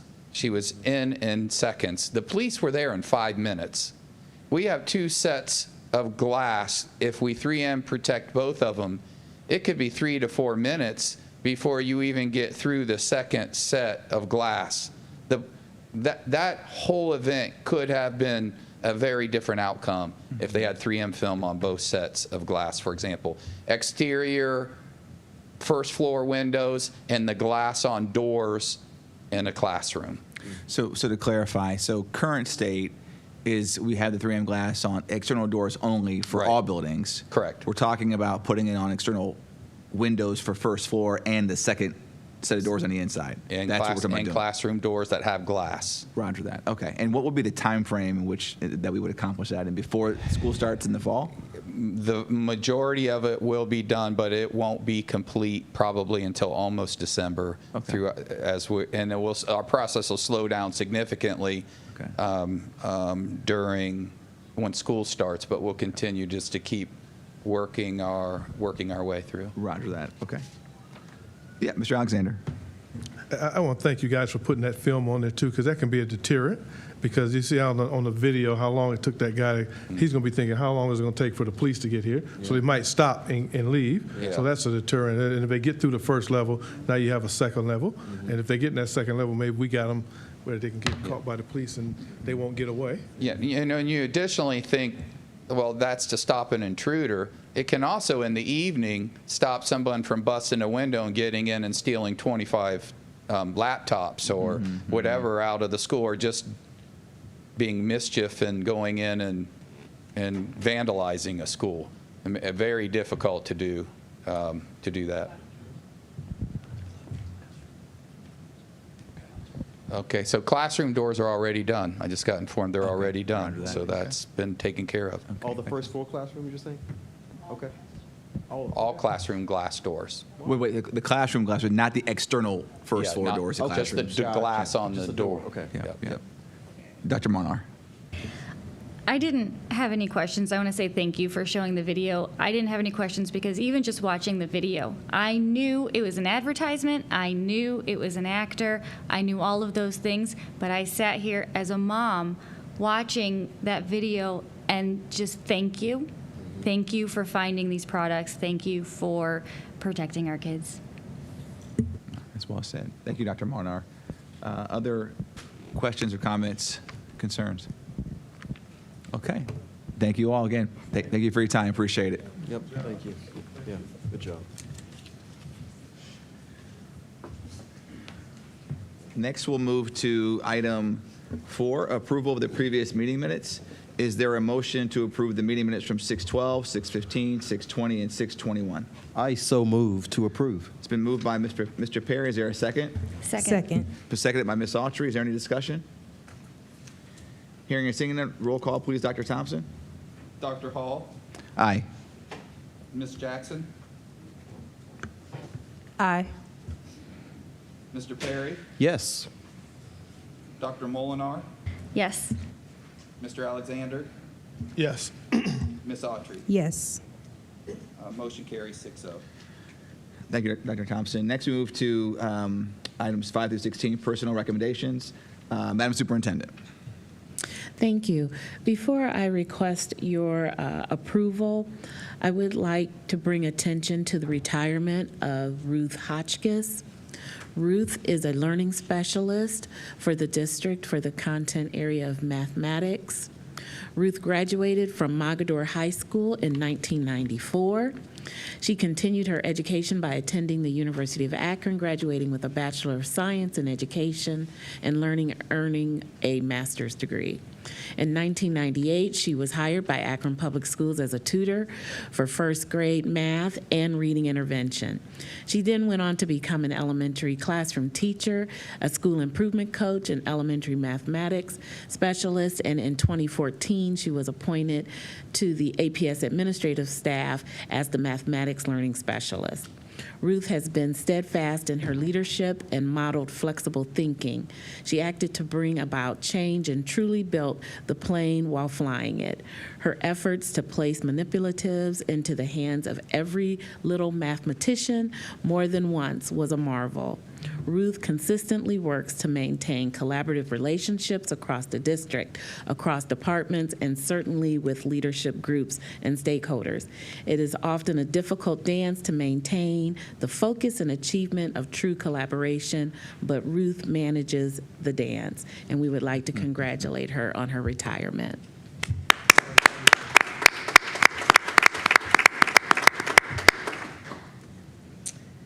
With that said, I wish to recommend approval of the personnel recommendations presented in categories 5 through 16.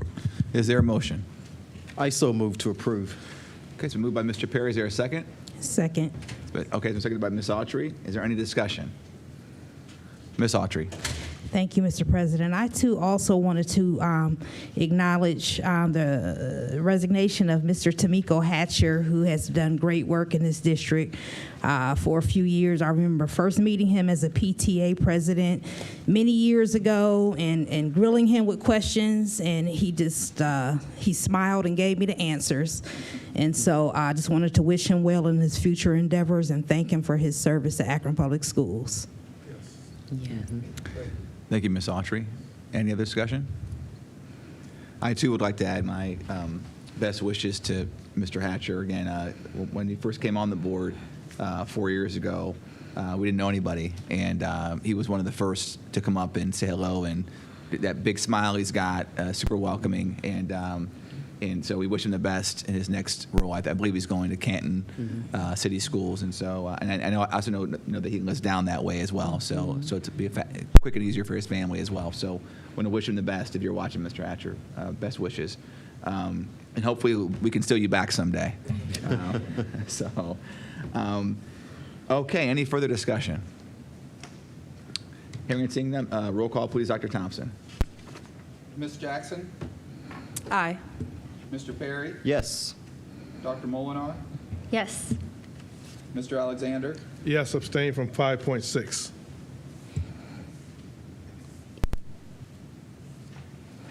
Ms. Autry? Yes. Dr. Hall? Aye. Motion carries 6-0. Next, we'll move to our consent agenda, approval and resolutions in our consent agenda. Madam Superintendent? I wish to recommend approval of the resolutions and motions presented in Category 21. They are in proper format, and I move their approval. Thank you. Is there a motion? So moved. It's been moved by Mr. Alexander. Is there a second? Second. It's been seconded by Mr. Perry. Is there any discussion? Okay, roll call, please, Dr. Thompson. Mr. Perry? Yes. Dr. Molinar? Yes. Mr. Alexander? Yes. Ms. Autry? Yes. Dr. Hall? Aye. Ms. Jackson? Aye. Motion carries 6-0. Thank you, Dr. Thompson. Next, we'll move from consent agenda to business affairs recommendations. Madam Superintendent. I wish to recommend approval of the business affairs recommendations presented in Category 23. Is there a motion? So moved. Okay, it's been moved by Ms. Autry. Is there a second? Second. Seconded by Mr. Perry. Is there any discussion? Hearing and seeing none, roll call, please, Dr. Thompson. Dr. Molinar? Yes. Mr. Alexander? Yes. Mrs. Autry? Yes. Dr. Hall? Aye. Ms. Jackson? Aye. Mr. Perry? Yes. Motion carries 6-0. Thank you, Dr. Thompson. Next, we'll move to Superintendent's report. Thank you. I am excited this evening to have Junior Achievement of North Central Ohio with us. Junior Achievement is not for-profit organization with the mission of inspiring and preparing young people to succeed in a global economy. JA, as it is also known, is the nation's largest organization dedicated to giving young people the knowledge and skills they need to own their economic success, plan for their future, and make smart academic and economic choices. This evening, we have Kamisha Flournoy. Kamisha is a Cleveland native who is currently residing in Alliance, Ohio. She serves as the program manager for Summit County and has been with JA for the past 9 months. If she could please come up at this time. Tonight, Kamisha is here to share a brief update with us on programming as it appears in Akron Public Schools with the Director of College and Career Academies, Marcy Ebright. Do I use this microphone? Yes. I'm a little tall. We also have, I also want to say a quick shout out, we also have the president of Junior Achievement in our audience, Ms. Lori McLeese. So thank you for joining us tonight. It's good to see you again. Yes. Okay. Can everyone hear me? Yes. Okay. Yes, thank you for introducing them. That was part of my plan as well. But I did also want to mention that our Vice President, Denise Schaefer, she sits on the College and Career Academy Steering Committee. So I also wanted to make mention of that before we got started here today. Did you want to go next? Yeah.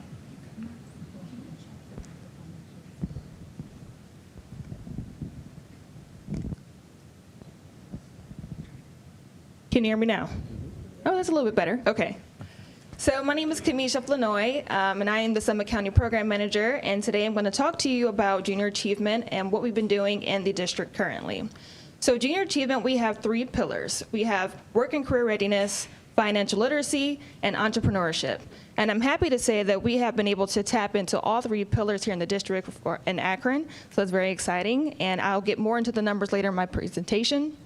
And then also, new with JA, this year we piloted our JA Financial Literacy Ohio program, and that has been made possible by People's Bank with their financial support. And with that, we have been able to offer this program at no cost to school districts who are currently using the program, which is very exciting.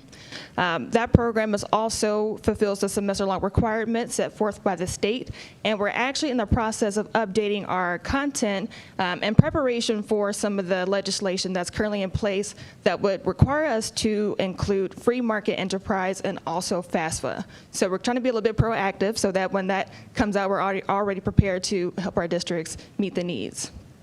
And then last but not least, JA Inspire. So the screenshot that you're seeing is our JA Inspire virtual platform, which all of the 7th graders in the district participated in this year. And it is a career exploration tool platform, and we had exhibitors who are local and non-local from higher education, local businesses, and also the armed forces and military. So we had a nice mix of opportunities for students to see and be a part of, just so they can be in the know as to what's out there. But new this year, we hosted our first set of Inspire to Hire events, which was awesome. We had 3. We had that in Richland, Stark, and Wayne counties, and we are very excited to have the opportunity to have our Akron students participate next year. And I have more about the Inspire to Hire event in the video as well, so I won't belabor that as well. But that's kind of what's new with the JA, and we're going to move on to our next slide. All right.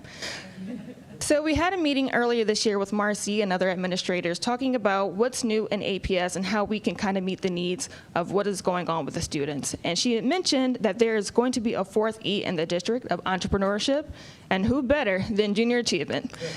So we talked about a few different programs, and we want to try to target our middle school and high school students to introduce the idea of entrepreneurship with them.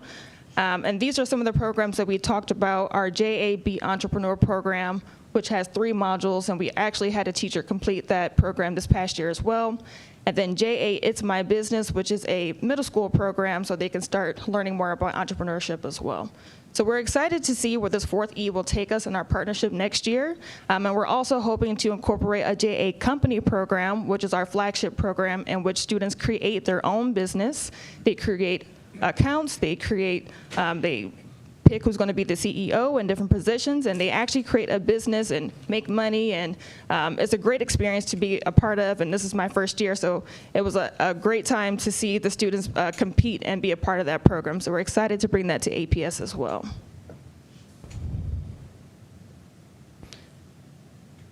And now talking more about JA Inspire to Hire, I'm going to show a video that should be embedded in the slide.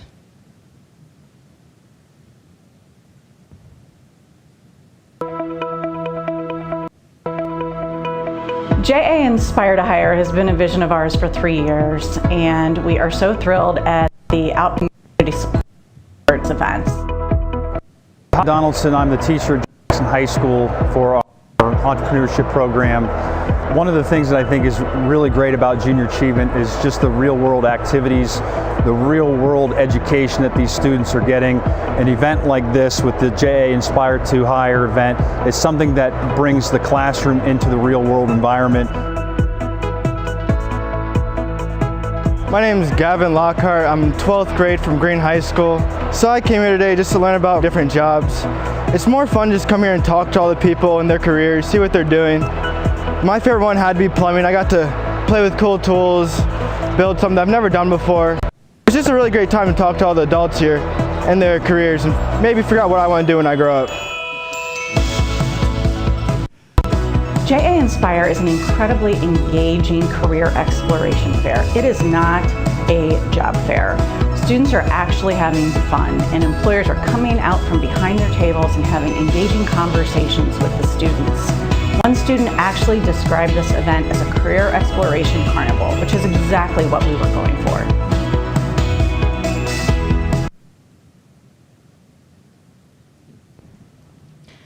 Okay, so that is a short version of a little bit longer video. So if anybody wants the full clip, let me know. I have my contact information on the last slide, and I can share that with you. But like Lori had said in the video, if you couldn't hear her, that this is more than just a career fair. This is truly career exploration. And we had all of our exhibitors have hands-on activities at their booth, so students can really put themselves in those shoes to see, like, hey, if I want to do mason work, this is what I have to do. If I want to be a firefighter, this is what I have to do. And I will say, not only were the students inspired, I was inspired as well. I was walking around the booths taking a look at what my next career could be. But it was just very exciting for myself to, I'm not going to leave, Lori, I promise. I'm not going to leave. But it was just exciting for even me, myself, being an adult, to know what other opportunities are in my area, and just seeing the education that comes along with that as well. I was very inspired. And as it is right now, Inspire to Hire is more tailored to our juniors and seniors. But if you guys would like to bring any freshmen and sophomores, we welcome that as well. But we want students who are kind of in that process of thinking about their next step after high school so that they can go through this event and create connections. We have opportunities for students to bring their resume so they can apply for either internships or jobs depending on what's available right now. So we're trying to tailor towards those older age groups of students. But again, we welcome anyone who would like to participate in this as well.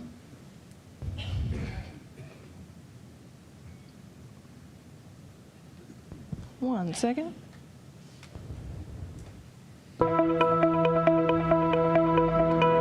JA Inspire to Hire. Okay. So this is kind of our numbers slide. So if you like numbers, this is for you. This is a look at what we've done in the district at a glance. So to date, this includes last summer till now, the numbers for the school year. We have been able to serve 3,000 students in the district. And we have also had over 120 programs inside of the classrooms. And if you break that down by about $40 per student, that's over $100,000 that we've invested in kind into the district for your students. Some of the programs that we were able to use was JA Inspire Virtual, which I had mentioned before. All the 7th graders have participated in that. JA Ourselves, which is an elementary program. And then the last 5 programs are actually for high school students. So JA Economics, JA Be Entrepreneurial, JA Personal Finance 2.0, JA Speaker Series, and then our JA Company program. So all of these programs have taken place in the school this year, and we're very excited to see how we can improve upon that, do more programs, especially in the entrepreneurial space. But those are what the numbers are currently. And we anticipate to have more students be added to that this summer, as we have other partnerships. First, we are one of the nonprofit partners for NSCLC, and so we have been doing visits to the school, and it's been a great opportunity to meet some of those 6th graders who are starting that process to figure out career exploration in that 6th grade seminar class. For out-of-school time, we also partner with summer mystery camps. We did Project Grad Akron, the Cyberlink CLC after-school program, and then we also helped the Akron Urban League STEAM Academy, and we're actually helping them again this summer as well. So we don't want to just meet the students inside the classroom. We recognize that there is a need everywhere, and so wherever there is a need, we're going to meet them where they are at. And so very excited to see where this next year goes. And with that, I will talk about our impact, and if you want to jump in at any point in time, let me know, because yes. So why do we do what we do here at JA? On the board, I have 2 quotes, one from a student from Firestone CLC and one from his teacher, Zachary Geiser, and both of them participated in our JA Personal Finance 2.0 course. So I know we're probably running over on time, so I'll just read Troy's quote.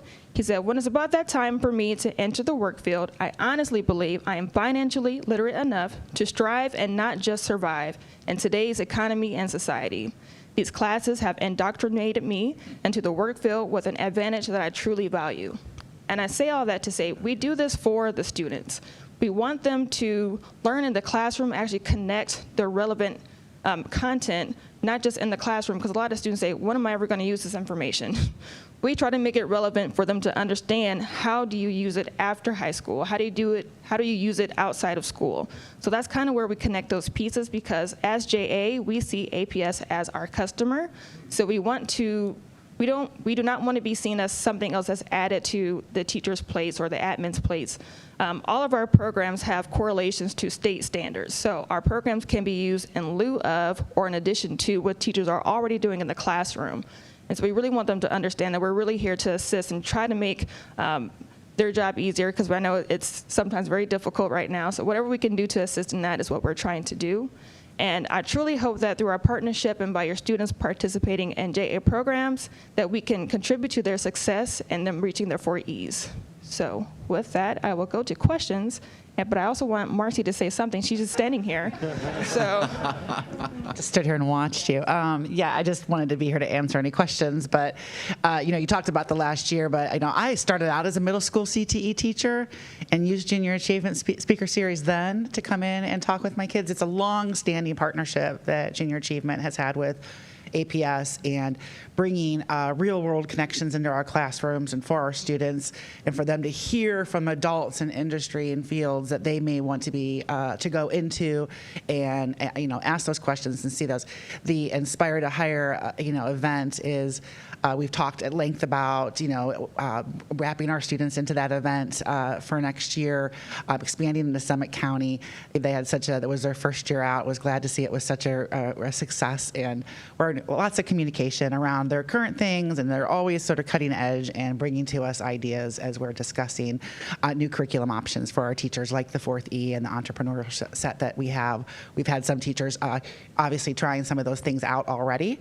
We're going to have them take a closer look at the rest of the entrepreneurship series and see how it fits in our CTE classrooms for our high school. So we've got that line of communication open and moving. Thank you.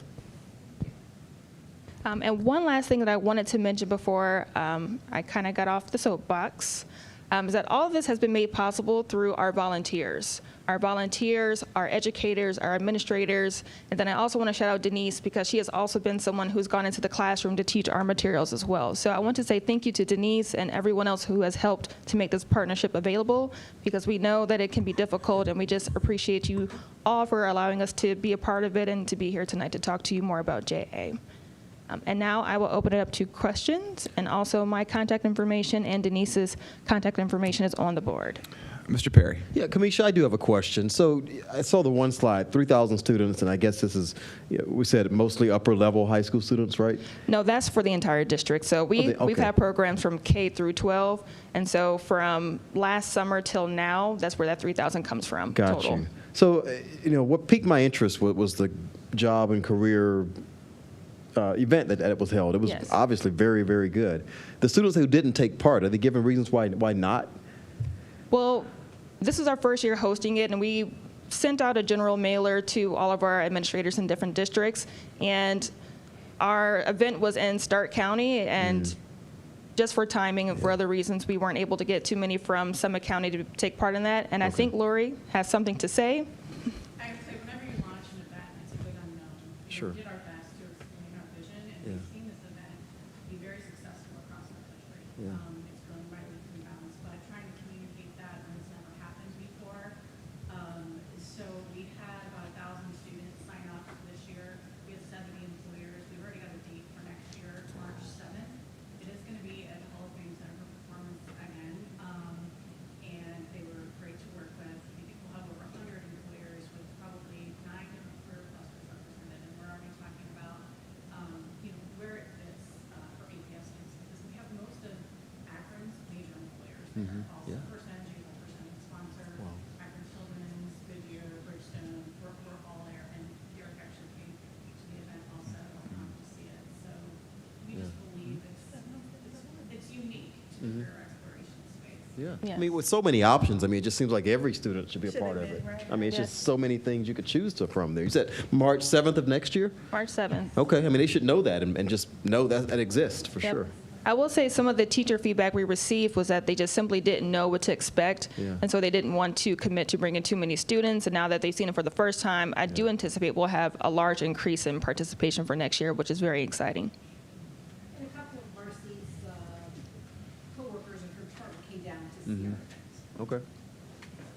Their first year at the podium. Ms. Jackson. Thank you, Mr. President. Marcy, you already know that I've been waiting for something with entrepreneurship, because the E is not that new.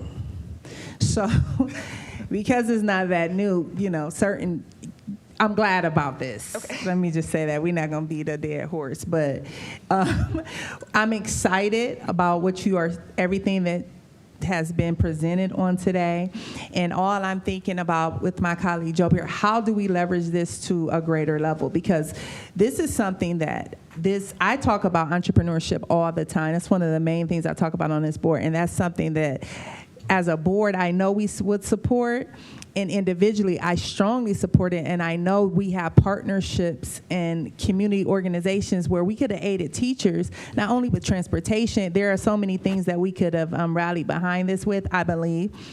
And this is where we see who's going to really put their money where their mouth is when they say they want to support these type of things. But what I would like to state, Kamisha, is I think that it has to go younger. Because high school, having this program, which I think is great, and you named all of our anchor companies from this area, from Akron, you said First Energy, Firestone, like this is our city. So our kids should be tapping into our industries so that they can feel it, see it, touch it, be excited, like how the video showed. So I'm excited. I'm Carla Jackson. I want to be engaged and involved as you move through the district with this, because I want to see how this is playing out in real time. Because when you say 3,000 students are touched, I want to know, how are they touched? What were the outcomes?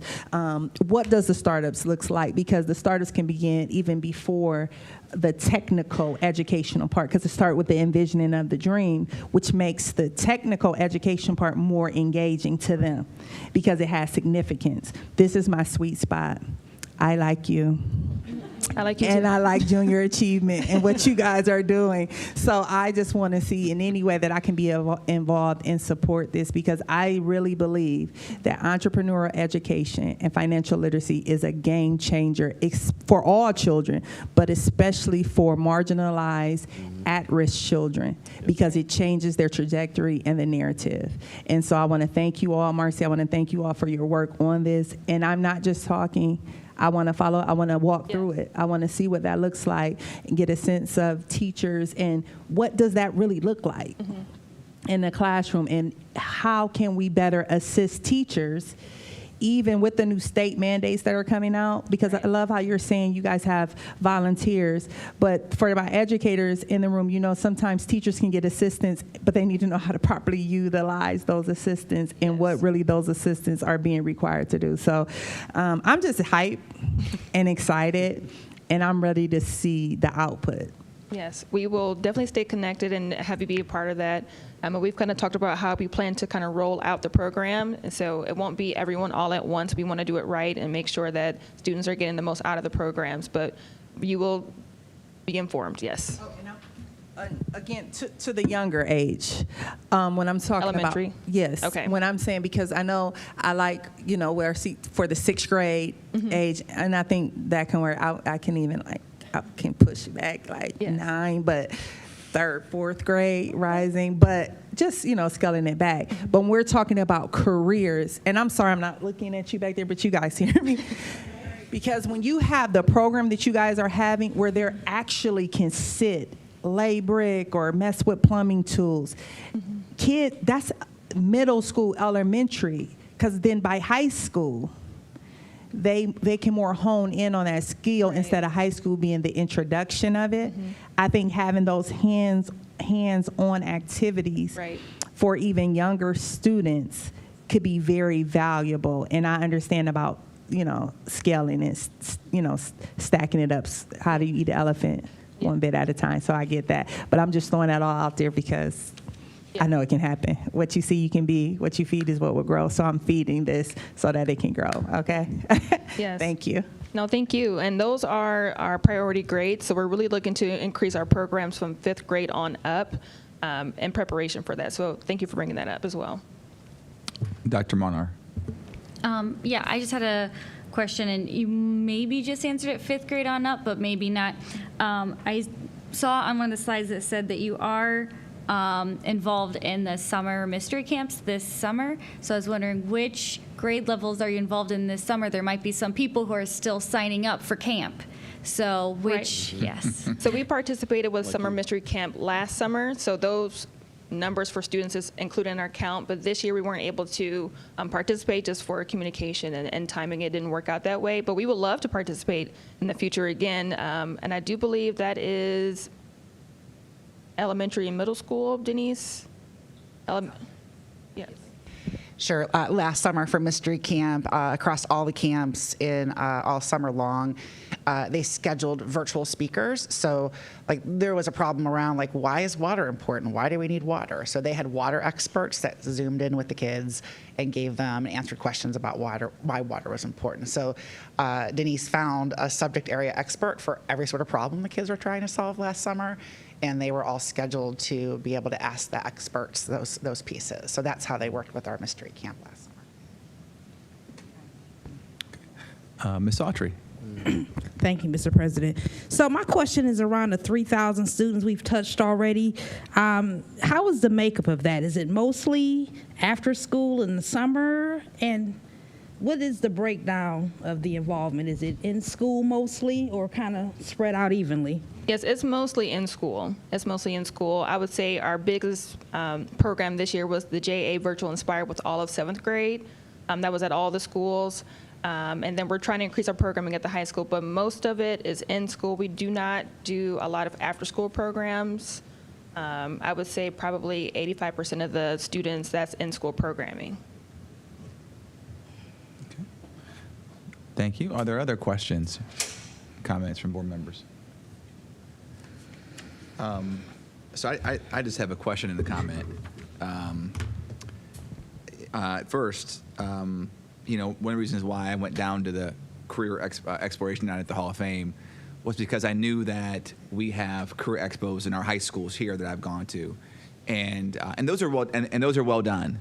And so, but something can be well done, and you can find something that's better, right? And so when I went down to the one at the Hall of Fame, I'm like, okay, I like what we've been doing, but this is an improvement upon what we've been doing. And, you know, and so that's where, and I know that there were some, Marcy, Missy Bright, some of your colleagues were there. Again, I was there as well. And you know, the tactile interaction piece is good.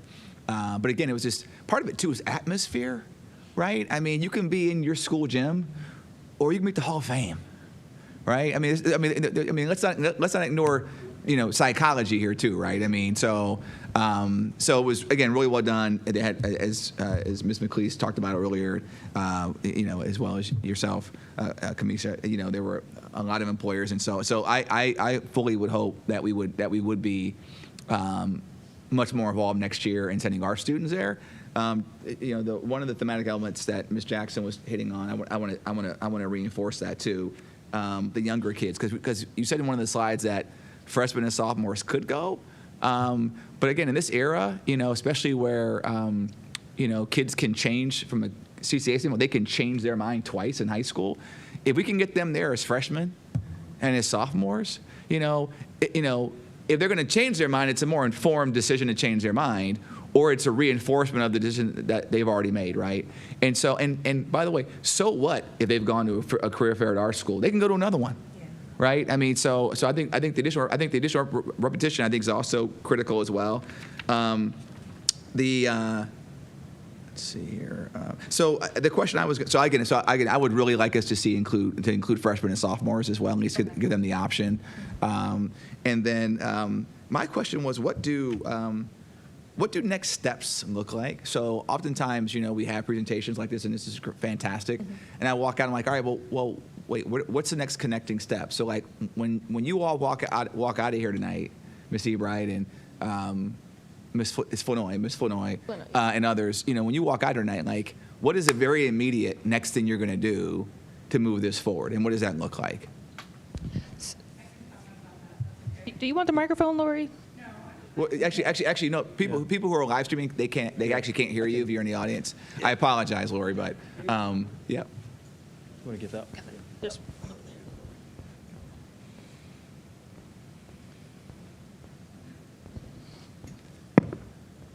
So in terms of the ages of the students, interestingly enough, Inspire was started as a middle school program. But as we have a 16-county footprint, our JA area does, and we work in 100 school districts. I can tell you APS is very much at the top of our priority list because we try to focus on school districts where we've got underserved students. So, but in listening to our communities, we heard high school. High school was where this was. So first year, we launched it with 11th and 12th grade. We are very much open to any grade in high school coming to this event, and we've even toyed with the possibility of could we include 8th grade students? We just have to be really careful about putting 8th graders and seniors in the same room together. I just want to be sensitive about that. Next steps, just from a business model perspective, we have been working at getting those commitments and refining those next steps with our school districts. So we're going to be implementing more of kind of like an MOU type process where we're going to go back to the table, sit down with Marcy and her team and say, okay, here's what we're committed to doing together next year. Here's JA's part. Here's what we need from APS, and then begin with the training and implementation. Does that answer your question? No, it does. Thank you. Thank you. And the key thing there is, too, I think from what you all heard tonight, you have a board that is unanimously supportive of expanding and broadening this partnership. And so I'm looking forward to, as Ms. Jackson, Ms. Autry, and others have pointed out, looking forward to hearing more, especially about the data and the outcomes as well. How do we get more kids involved, and how, what KPIs are we going to develop to track investment, right? So again, super excited, and we certainly appreciate all of you being here tonight, and look forward to the next time you come and we can talk about how we've expanded the partnership. Thank you. And how we're serving more kids, and how that fourth E, capital E, and how we've expanded activities around that as well. So, Ms. Ebright, looking forward to you leading that from our side as well. So, yeah. But you're going to be really excited. More Awesome. comment. Awesome. That's how we started as an organization, entrepreneurship, and that's what gets me excited too. Immediately, yep, that's all it takes. Yeah, thank you. I want to be engaged with the learners, seeing how this, I'm excited. This is dope. This is great. So thank you all for your time. All right. Thank you so much.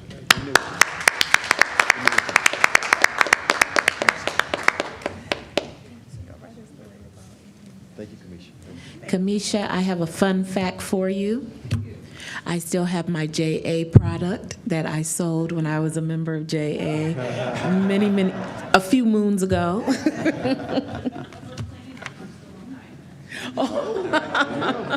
There you go. Okay, I would just like to bring your attention to this announcement regarding Leadership Akron. I'm not sure if you heard that they announced their signature class 40. For 4 decades, Leadership Akron has been a catalyst for participants enhancing their engagement and making a substantial impact as community leaders. And this year, they've identified a dynamic group of individuals to be part of their signature class 40, and our very own Diana Autry is part of that class.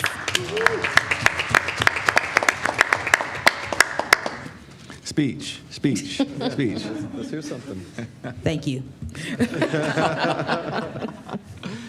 Congratulations, Ms. Autry. It's a great program. Actually, Ms. McLeese and I were in Collaborate 38, best class. So we all say that. That's right. That's right. All right. Thank you. That concludes the superintendent's report. Okay. Next, we move to President's report. So I've just got 2 items. One, I know that we've had quite a bit of interest in our superintendent search here the last several weeks, and just have a brief update that I wanted to share. So one of the 4 who were under consideration has made the decision to withdraw her name from consideration. So I just want to say here publicly that we wanted to thank and accept Dr. Nia Campbell's decision to no longer be considered for this position at Akron Public Schools, and we just want to wish her the very best as she moves forward in her career as well. So thank you, Dr. Campbell. The second thing I wanted to position us for is the next board meeting. As you heard Dr. Akbar in our earlier part of the session, talked about the LTOP, and so I will be asking this board to make a decision at the next regularly scheduled board meeting, which I believe is July 10th. So of course, all of you have the option to not make a decision, but I'm going to really encourage us to move the ball forward at this point and make a decision. So just something to think about. And so if you've got questions around the plans that have been presented at previous board meetings, please don't hesitate to email Dr. Thompson or our superintendent or myself or Ms. Autry if you've got questions. So again, we want to make sure that people have what they need ahead of time and have all questions sort of asked and answered so that you may have. You can save your questions for the next board meeting as well. But again, we've already presented all the options, and so just want to make sure that people have had the time to kind of review those options and get their questions turned in. So those are the two things. That's all I've got for the President's report. Are there any questions for me? Okay, next we'll move to the Treasurer's report. Dr. Thompson. I have a no report. All right. I don't believe we have any committee reports as we've been working on certain research. Okay, so we'll skip to, and there's also no unfinished business. There's no new business, and so Mr. President. Oh, yes, excuse me. I would like to comment under new business. Oh, please. Yes, Ms. Autry. Yes, I just wanted to share that on Saturday, July the 8th, the Akron Public Schools will be holding an auction on Saturday, July 8th at 609 West Long Street. Akron Public Schools is holding an auction. There's going to be memorabilia from all of the various buildings being auctioned off. I know there's been some interest expressed by different groups of retrieving old trophies, and so I just wanted to make sure everyone was aware of that. You can begin to look at the items at 8 a.m. on that day, and the auction begins at 9 a.m. And so just for the South alumni, those items are in that building, so don't go to this auction looking for those items. But every other school, also except Central Howard, I think all of their items are still in their building too. So, but any other school, I encourage folks to go out and get some of those things and relive your memories. Thank you, Ms. Autry. I am remiss too. There is somebody else I want to recognize tonight, and that's Ruth Ryman. She has been working lengthy hours for weeks now.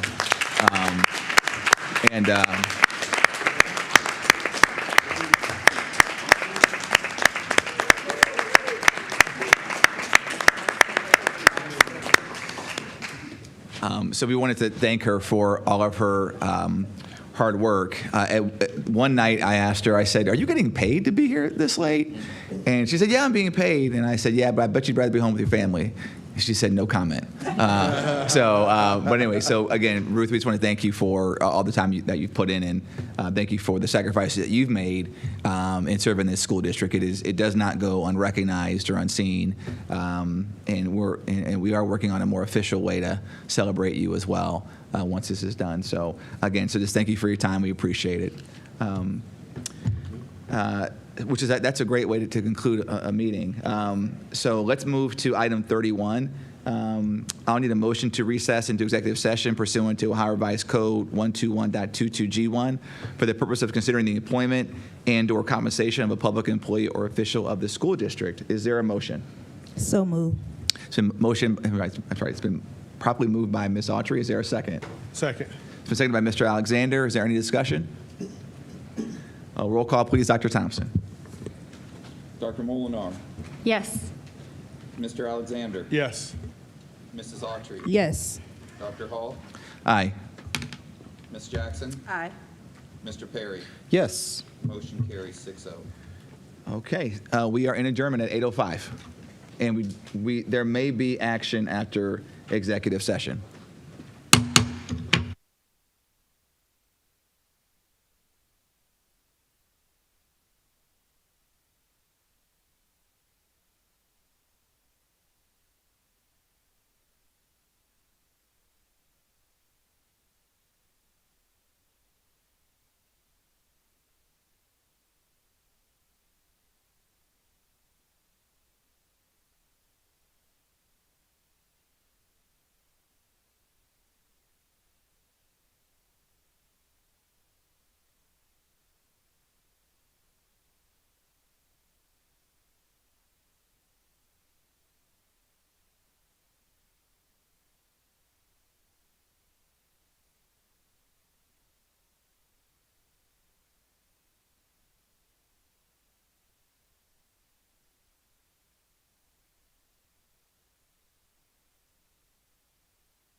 Welcome back. We're just reconvening from executive session at 10:01 p.m. on Monday, June 26th. We have concluded our executive session, and there are no new agenda items to follow from our executive session. So, having said that, I will take a motion to adjourn. I move to adjourn. It's been moved by Mr. Perry. Is there a second? Second. Second by Ms. Jackson. Is there any discussion? Okay, roll call, please. Dr. Thompson. Mrs. Autry, Yes. Dr. Hall, Aye. Ms. Jackson, Aye. Mr. Perry, Yes. Dr. Molinar, Yes. Mr. Alexander. Yes. Motion carries 6-0. All right, we are adjourned at 10:02 p.m. Thank you.